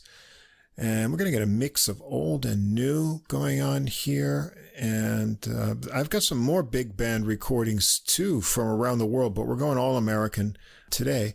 I just picked up some that came out over the summer. I'm going to start out with the Dave Slonaker Big Band. And their release that came out in the middle of August on Origin Records called Convergency. Now, Slonaker has an interesting background as a film and TV orchestrator, arranger, and composer. And he's the leader of his big band, obviously, under his name. But this is their second album, the first of which, Intrada, which also had all of his own compositions and arrangements. So we got all original music here as well. They got a 2013 Grammy nomination for Best Large Jazz Ensemble Album. And in his work as a film and TV orchestrator, composer, he arranged for many Hollywood composers, some big names: John Addison, David Bell, Steve Bramson, Bruce Broughton, and Danny Elfman. That's a big name for you, among others. His credits include orchestration for many popular films, including Oz the Great and Powerful, Alice in Wonderland, Spider-Man, Air Force One, and he's also done some TV music composition and arranging for Jag, Murder, She Wrote, and the Tiny Toons Adventures cartoon series. Must be fun to do some cartoon music as well. So he's equally at home as a composer and arranger. He's done arrangements that have been played by Clark Terry, Woody Herman, and Count Basie orchestras, and other bands as well. He originally is from Pittsburgh, Pennsylvania, and started out as a trombone player in his youth. So here, Convergency. And we've got quite a cast of players here. I'll go through the sections quickly before we get into the tunes. On woodwinds, we've got Bob Shepard, alto, soprano, and soprano sax and flute. Brian Scanlon, also alto, soprano sax, flute, clarinet. Bob Lockhart, tenor sax and clarinet. Tom Luer, tenor sax and clarinet. Adam Schroeder on baritone sax and bass clarinet. And Jay Mason, baritone sax and bass clarinet. Trumpets and flugelhorns, Wayne Bergeron, Dan Fornero, Ryan DeWeese, Clay Jenkins, Ron Stout on trombone, Alex Ies, Charles Morias, Ido Meshulam, and Bill Reichenbach on bass trombone and tuba. We've got electric guitar on a couple tracks, Larry Kuntz. Piano is Ed Zach, C-Z-A-C-H, that is. And bass, Edwin Livingston. Drums, we've got Peter Erskine, there's a big name for you. And percussion, Brian Kilgore. And also produced by Dave Slonaker. Recording is by Rich Breen. So we'll start out with the title track, Convergency. This is like a straight beat, almost like hoedown with brass that starts out kind of cool beginning right from the start. The saxes take over with brass stabs on top of that, and then things get swinging. It switches up to more of a Latin feel, which seems to be a hallmark of his tunes. They'll go between swing and Latin a lot. That comes up a lot as we go through here. It's back to a swing feel again. Nice walking bass for a trumpet solo here from Clay Jenkins. There are great horn backing lines that become more syncopated. Nice sax soli section that gets broken up by bass trombone, and then building horn exchanges and more added drums. Next up, there's a Barry solo from Adam Schroeder that works into stop time with horn punctuations for a while before more backing legato horn lines come in over walking bass. The rhythm comes to a stop and a reset for Zach to get a piano solo. Things get walking again, and the horns add backing, building up to a soli into a full band arrangement, and then things change back up to the original even beat for a bit, but the drums pull the full band back into exchanges of swinging and a big finish. So a nice high energy start to the album. The beginning of this, actually, with those repeating chords kind of reminded me, do you know that piece, John Adams' piece, Short Ride in a Fast Machine? Oh, yeah. It kind of reminded me a little bit of that. I was like, that came to mind when I heard that. Anyway, I just wanted to put that out there. Cool. I like this title, Uncommonly Ground. Oh, that's talking about his coffee. Oh. Not uncommon ground, but uncommonly ground. Yeah. Oh, nice little idea there. Bass and left-hand piano. Start this one out setting up an even beat groove for sax lines to form over. More horns join in with bass clarinet, flute, some Harmon muted trumpet, making a really nice tonal blend. The feel becomes more Latin feeling with additional percussion. It simmers down to a drums and bass backing for a relaxed start to a guitar solo from Larry Kuntz. Horn lines float over into a transition to a fluid tenor sax solo from Tom Lure. The horns build behind him as he reaches a climax fed by the drums. There's a little interlude with bass and piano, left-hand riffs, conga, and the horns stack and build up. Then the Latin percussion fills in the gaps and pushes Lure on to some more soloing as the horns layer on top with big blasts to the end. Real powerful playing. 3, duality. That's D-U-E-L-I-T-Y, like a duel. Yeah, duality. D-U-E-L, I-T-Y. Sounds like a word we would make up. Yeah. I mean, we may be doing that tonight, in fact, given some of these titles we've been throwing around. I don't know. This one's a Latin groove with good cymbal work, piano improv for an intro. Trumpet and sax, each take the first melody strain, and it gets passed around then through muted trumpet and sections of the band till a switch to swing, and then full-on swinging sax solo section with brass punctuation added there. Bob Shepard is up for a trumpet solo. The groove switches up between Latin and swing. He keeps his lines in the middle register with rhythmic figures as saxes swirl and horns stab. A full band swinging horn arrangement comes out into an alto sax solo from Bob Shepard, and it thins out under his solo for a bit before introducing more horn backing lines as the feel changes up again between Latin and swing. He has a big fat alto sound and intense blowing here. Things simmer a bit to build up the horn arrangement, and I like how Slonaker uses the bass trombone to stick out on its own and then layers in the other sections. That real powerful kind of accents. Stout and Shepard get some more solo exchanges as the horns build up around them to a final big exchange with drums to the end. Track 4 is A Gathering Circle.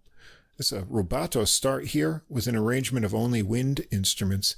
I should mention the beginning of this, you said the wind instruments, and it kind of, there's something Aaron Copland-like about this to me.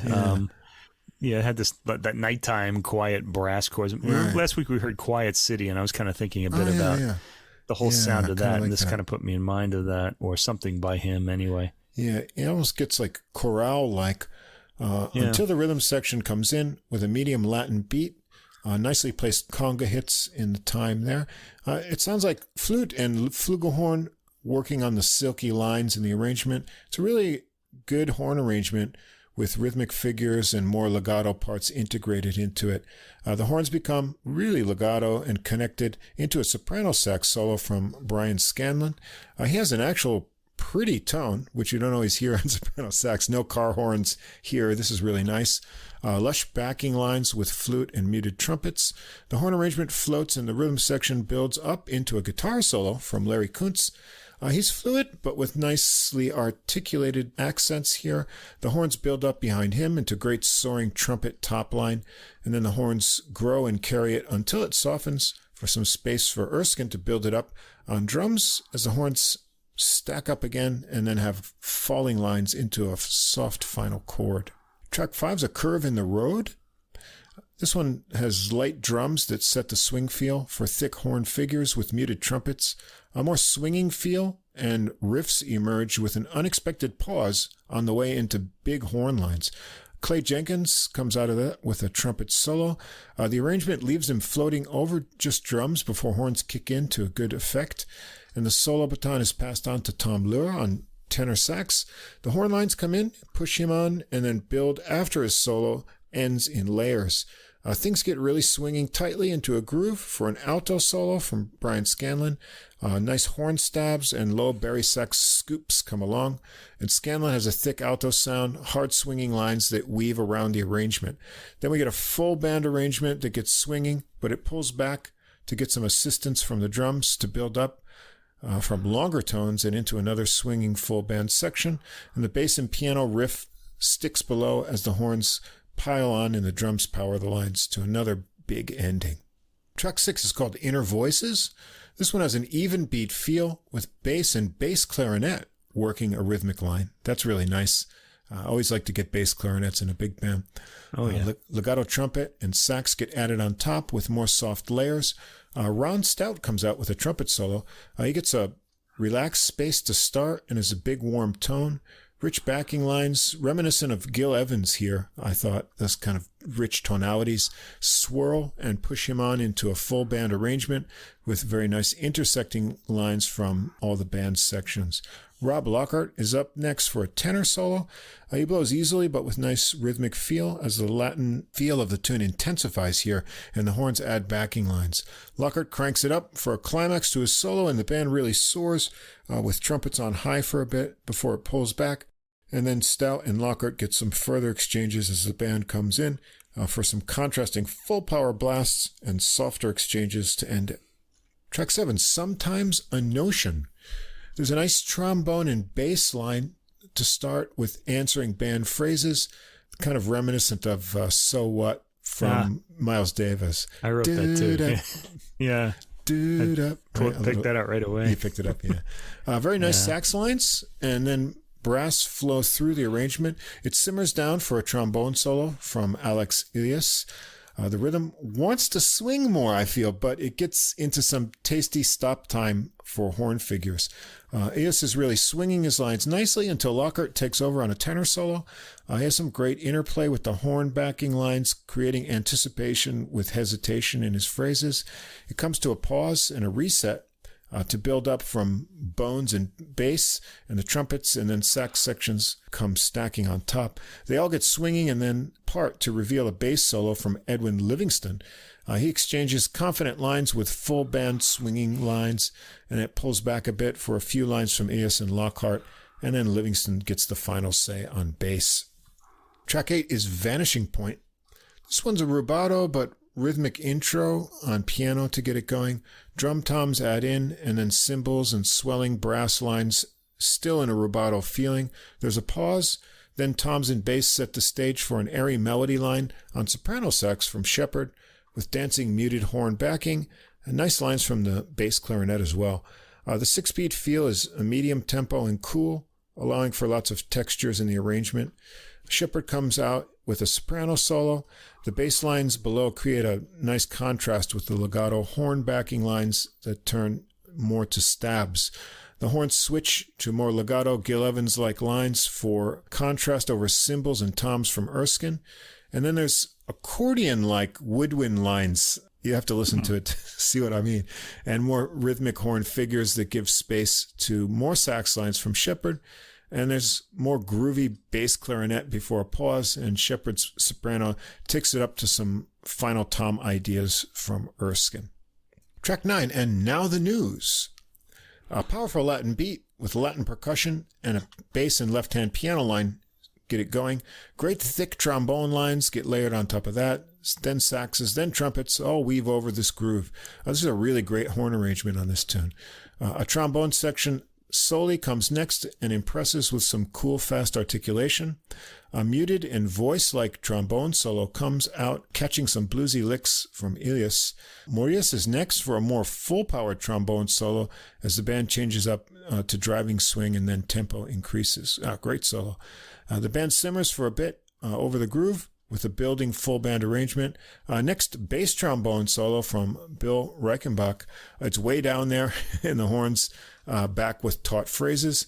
Then there's another trombone solo. I'm not sure. By now, there's a lot of trombone going on. Is this Ido Meshulam? The order is different from the notes. Anyway, it's really swinging, and now all the trombones start exchanging phrases.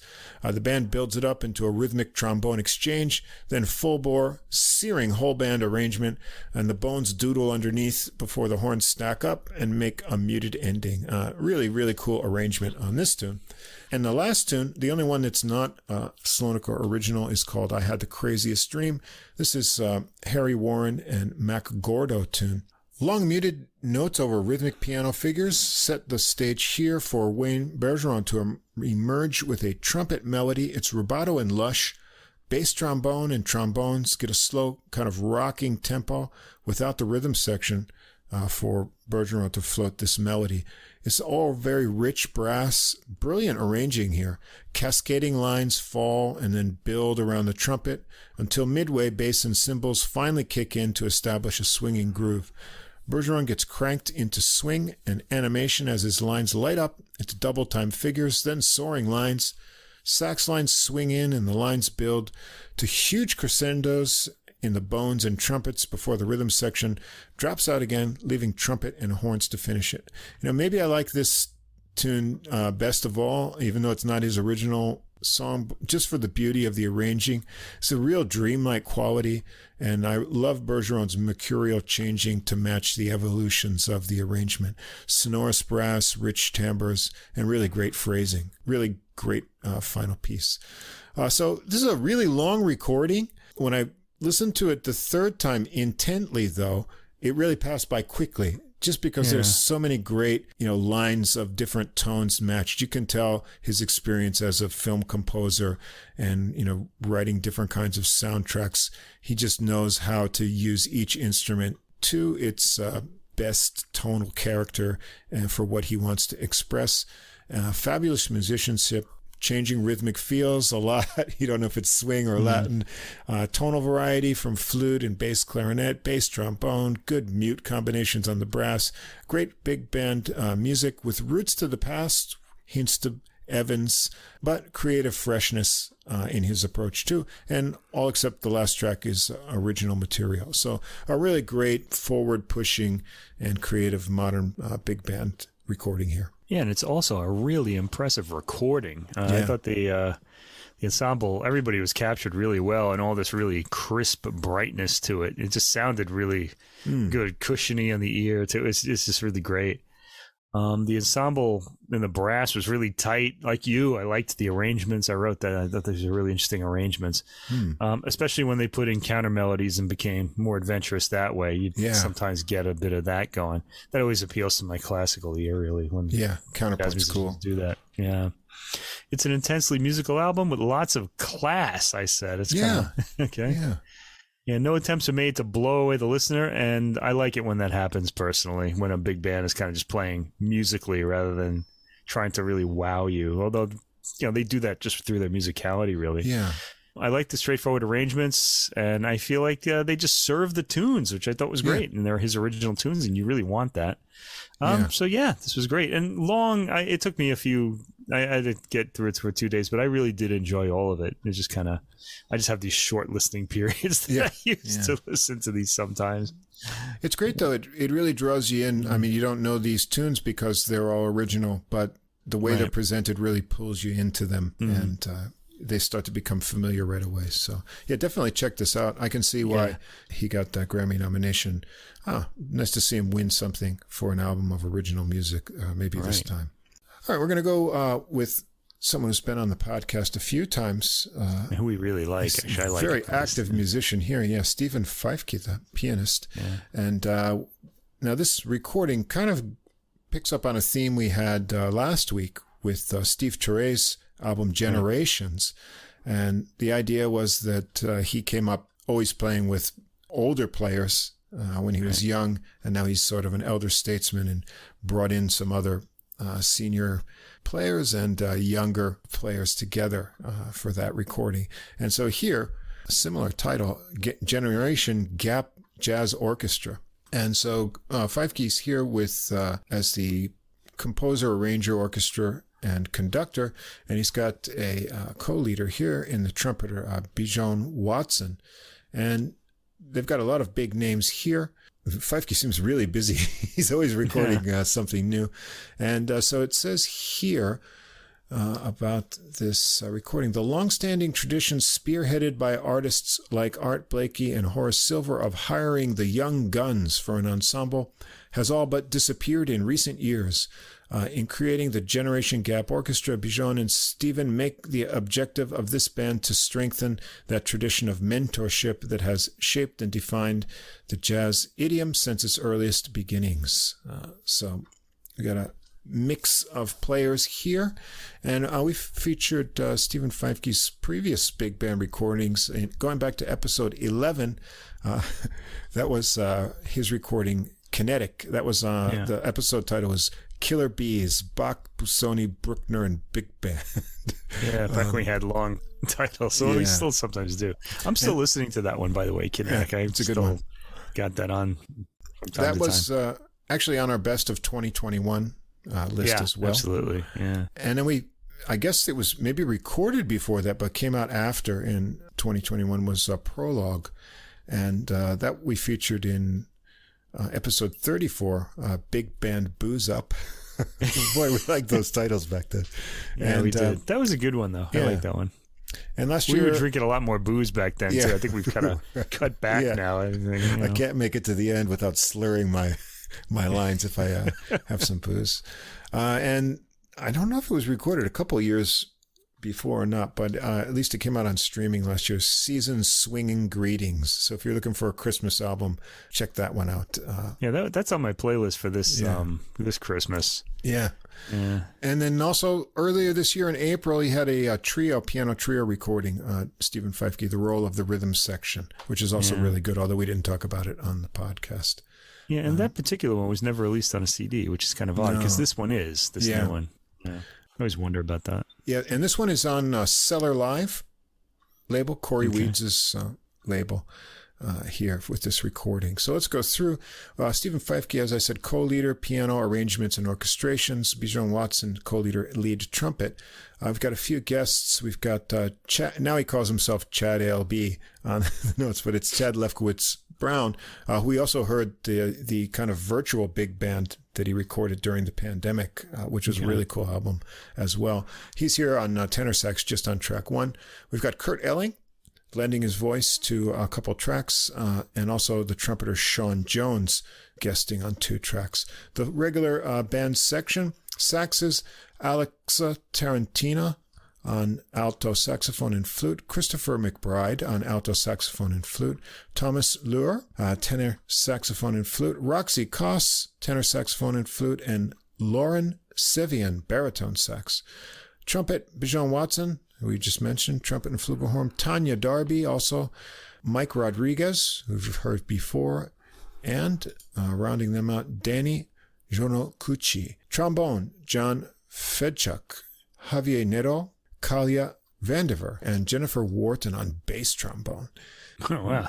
You don't hear that much of that. Really. Yeah, Will Bram on guitar, and Dan Chmielinsky on bass, Ulysses Owens Jr. on drums.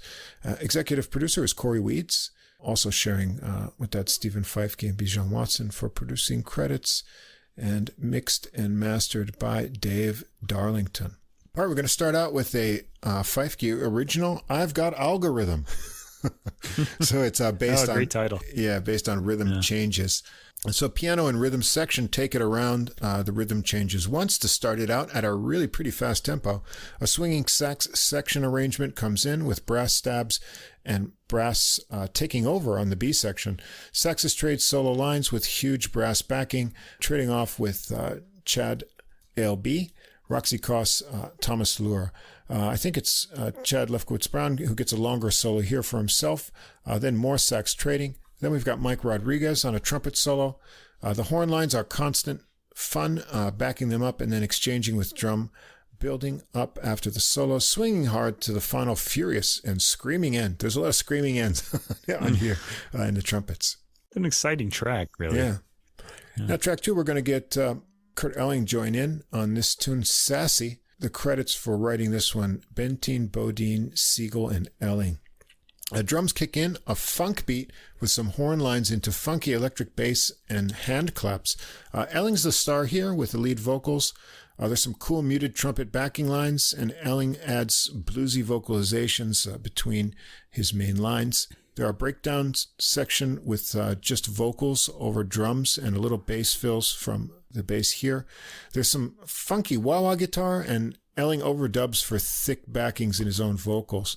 There's a tasty alto solo here from Christopher McBride.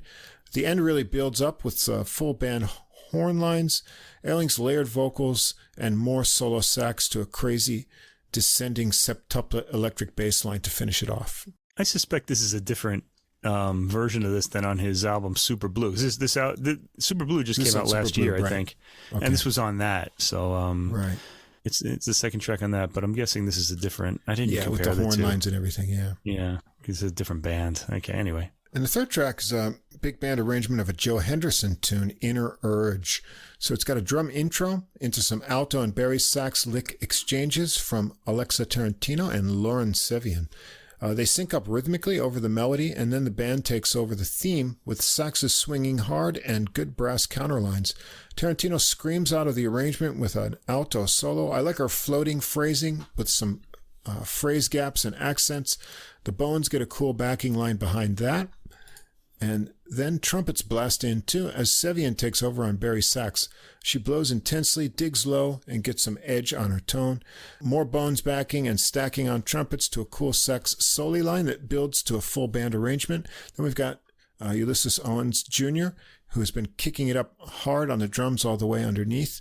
It thins out to have the saxes trade the opening phrases again, and then it builds up to some final trumpet screams above the band.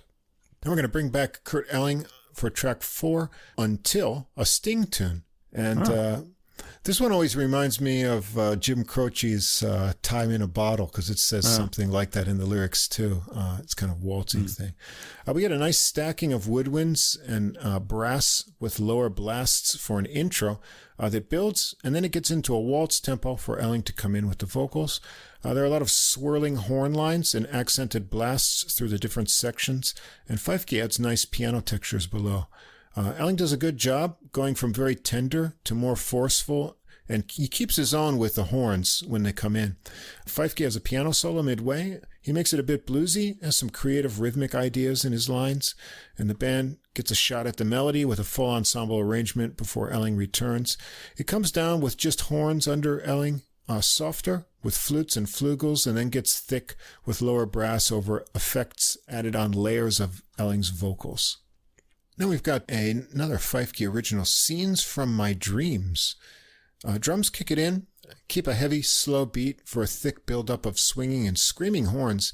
After a little piano tinkle, it continues on with a light, medium swing and an easy flowing trombone section. The heavy beat joins back with saxes and trombones to transition to more swinging bones with sax lines, and then big screaming trumpets that come in and set up a trombone solo from John Fedchuk. He has fun, tricky agility in his slide work on double-time figures. The saxes work behind him, and then into a sax section solely, some more softer trumpet lines and trombone section lines. It builds around the band with big backbeat drums before some phrase trading with the drums. Then it pulls back to a halftime feel before slipping into the original tempo and back again as the horns build it up. The bones get a spotlight on their own and some final soaring solo from Fedchuk before the final screaming note. Nice arrangement here. Yeah. We've got Remember Me. It's a tune from Disney movie Coco, written by Robert Lopez and Kristen Anderson Lopez. And it's a huge song in Japan, by the way. I want to mention they really like it here. Yeah. Starts with Bijon Watson taking the melody tenderly on trumpet over Will Bram's arpeggiated guitar lines. Drums kick in the band arrangement with layers of flutes and mutes at a slow tempo. Watson returns over rich trombone lines, Barry sax and flute standing out in the horn arrangement. Watson solos relaxedly as the horn arrangement gives more space before building up again. Bram gets a guitar solo next, but it's a bit overpowered, I felt, by the horn arrangement that gets into some screaming trumpet eventually. Flutes and muted trumpet stand out as the arrangement moves to the end. Now we've got an arrangement of Hugh Masekela, the South African jazz trumpeter's tune, Dollars Moods. It's a real happy tune here, with tricky rhythmic horn arrangement that changes up meters to waltzing ideas. Saxes get a really swinging and scooping soli section. There's a solo break for Sean Jones to come in on trumpet with some fast figures, getting more lyrical as he goes on with some bluesy and bouncy licks before more double-time stuff. The horns cheer him on and then come in for a full band build-up. Feifke emerges from that with a swinging piano solo, and he has fun with lots of rhythmic creativity here as well. The full arrangement we heard at the beginning returns to a final climactic build-up. We're in a unique arrangement of the old Horace Silver favorite, Nika's Dream. Horns and bass come right in with a line to start this one out. It's a nice original arrangement here with syncopated low lines on Barry sax and bass trombone and swirling flute and mutes above. Watson takes the melody solo on trumpet. It's slower than we usually hear this tune, but the syncopated lower line gives a lot of sense of motion underneath. The arrangement thickens up with more saxes and flute. Owens kicks it up underneath on drums, bringing in the horn stabs and lines. And Feifke's up first out of the solo break. He's got nice driving left-hand chords in the hoarse silver vein to support his right-hand lines that create anticipation with some pauses, building up into percussive figures, and a little nod to Sleigh Ride on the way, which was kind of a curious quote in this tune. Anyway, Watson follows with a trumpet solo. He emphasizes intervals and repeated figures. It continues blowing on through another break, quoting from the original melody. If you know the arrangement of the original Horace Silver piece, you'll recognize that. Finishing with some high register ideas. The band arrangement continues on a bit. It connects to another round of the melody. There's a little vamping section over the low syncopated line for Owens to do some drum work as the horns build back up, rising lines to an unresolved ending. And we're going to finish up with kind of a trumpet showcase here, a Feifke original blues in a second.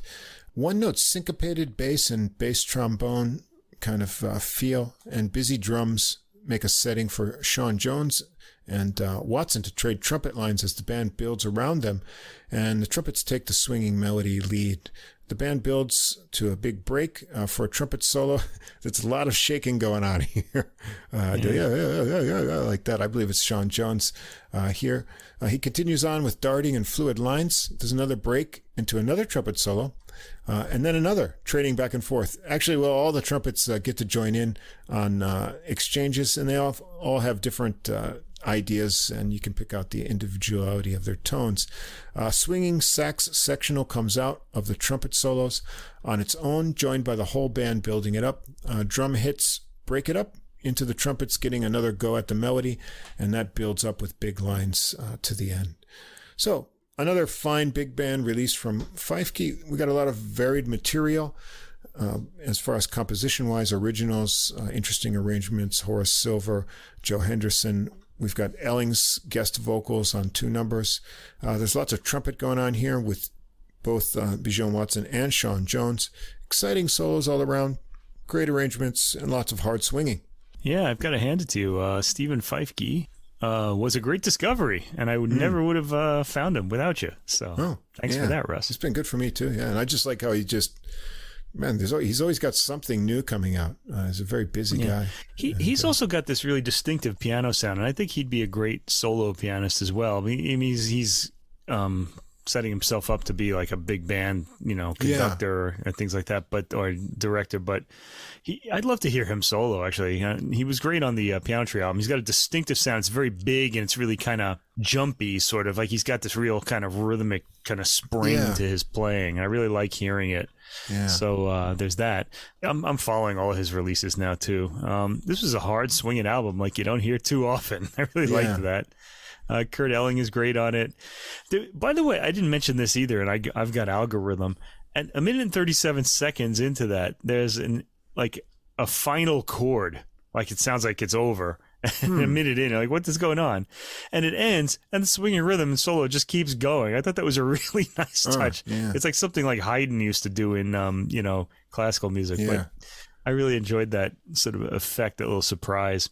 Fantastic arranging, witty, surprising key changes. It's a highly energetic album and really just an uplifting joy all the way through. And it's also intellectually satisfying because of all the key changes. So it's really my kind of album. I'll be buying this one. This is one of those records that when you hear it, it makes you wonder why people don't like jazz. How could you not like something like this, man? What's going on? Yeah, I think this kind of release really makes you realize that big band is really cool and exciting. Yeah. And I hope there really is a kind of big band renaissance going on. And I hope Feifke keeps both things going. I want to hear more of these, but I also hope he keeps up the trio work too and does some more interesting things with that. I'd love to hear a solo piano album by him. I bet it'd be really interesting. Come on, Stephen, let's hear it. Just a solo. Get to work. Yeah. All right, we're going to wrap up the big band bonanza part here with maybe the most curious one, but it's a lot of fun too. And check out the name of this band. It's got to be the biggest big band name, right? Yeah. Joe McCarthy's New York Afro Bop Alliance Big Band. If someone asked me who I was going to see tonight, it was them. I just wouldn't remember. It's a long name. It's a big name. And what we've got here is the Pan-American Nutcracker Suite. Yeah, that's Tchaikovsky's Nutcracker. Right. This would have been good with last week when we did. What did we do? We did Mozart and Latin. Yeah. Now we have Mozart and Mambo. Tchaikovsky Latin from the jazz side. Yeah. And this is on DL Media Music. So Joe McCarthy's a 20-year veteran of the United States Naval Academy Band. He's also active in music education. He's had adjunct appointments at college level since 1992, where he graduated from University of North Texas with a master's in percussion performance. As winner of Latin Jazz Album of the Year at the 9th Annual Latin Grammy Awards in 2008 for the recording Afro Bop Alliance, featuring Dave Samuels in 2019. There's also the album Upwards. I think that was their second, so I think this is their third recording. We usually think of this Nutcracker Suite as a holiday season recording, so we're a little bit early here. We probably should have waited for this one until Christmas. It would have been a good addition to that. They had a couple teaser tracks from this coming out earlier in the summer, but the full thing came out available last month, September 9th. And so Joe McCarthy's the drummer and leader, and we've got an 18-piece band here. And of course, this is not the first big band arrangement of this work, because the Duke Ellington and Billy Strayhorn version of this came back out way back in 1960. But this here is something new, combining it with not only Latin rhythms, but some Chinese drumming and a couple other interesting things here to make it unique. So it's really a fun, interesting recording we've got going on here. So let's tell you about who's in the big band.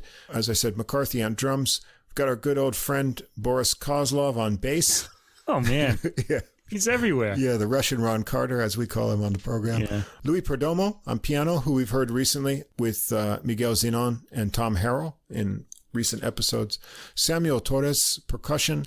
Vinny Valentino on guitar. Saxes, lead alto Andrew Gould, also on alto Alejandro Avies, tenor Ben Kono, also on tenor Luis Hernandez, Barry sax Frank Basile. On trumpets, lead trumpet is Nick Marchione. Then we've got John Chudoba, Brandon Lee, and Alex Norris, we've heard a few times on the podcast before, and we'll hear him soloing tonight. Trombones, lead trombone Mark Patterson, Ryan Keyburl, who we've heard not too long ago, John Yao, and bass trombone James Borowski. So everyone knows these, and so you'll be entertained to hear them in new ways. So we're going to start with the overture, but this starts out with an Afro-Cuban groove in the bass, piano, it really drums. was odd hearing it this way.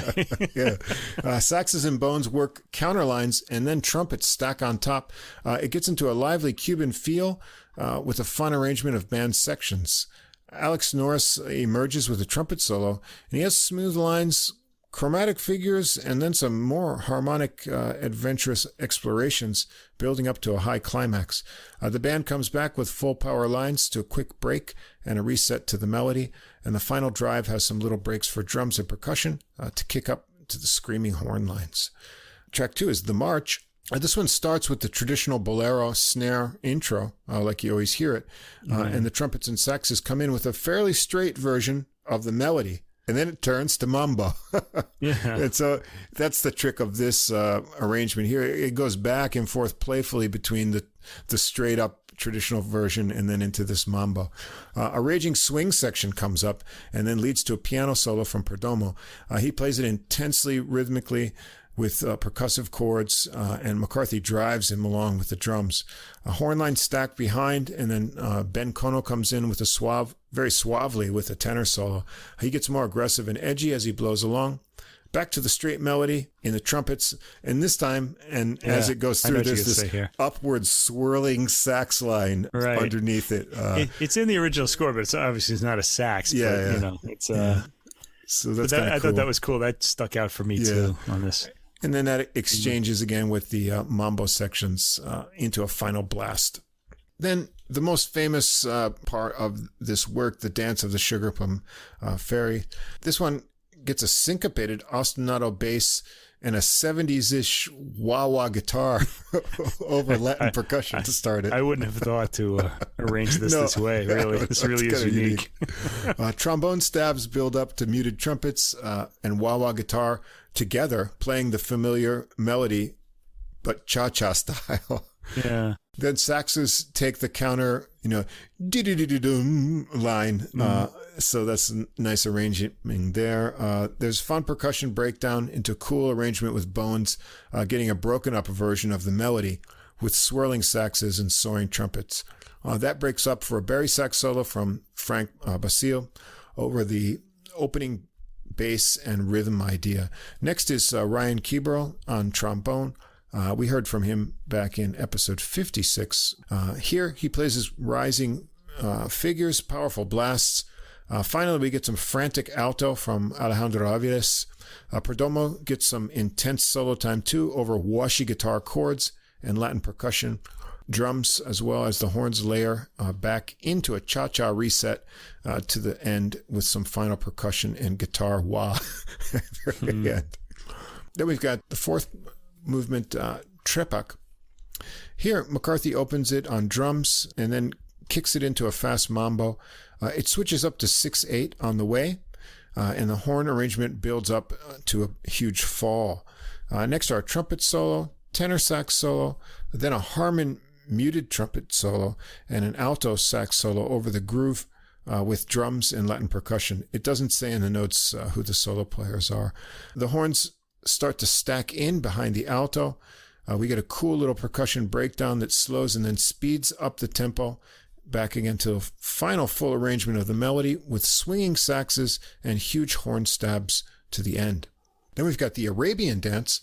This gets a conga intro with drums and bass added. Soft brass and woodwinds enter, giving a kind of Gil Evans Sketches of Spain environment feel to it.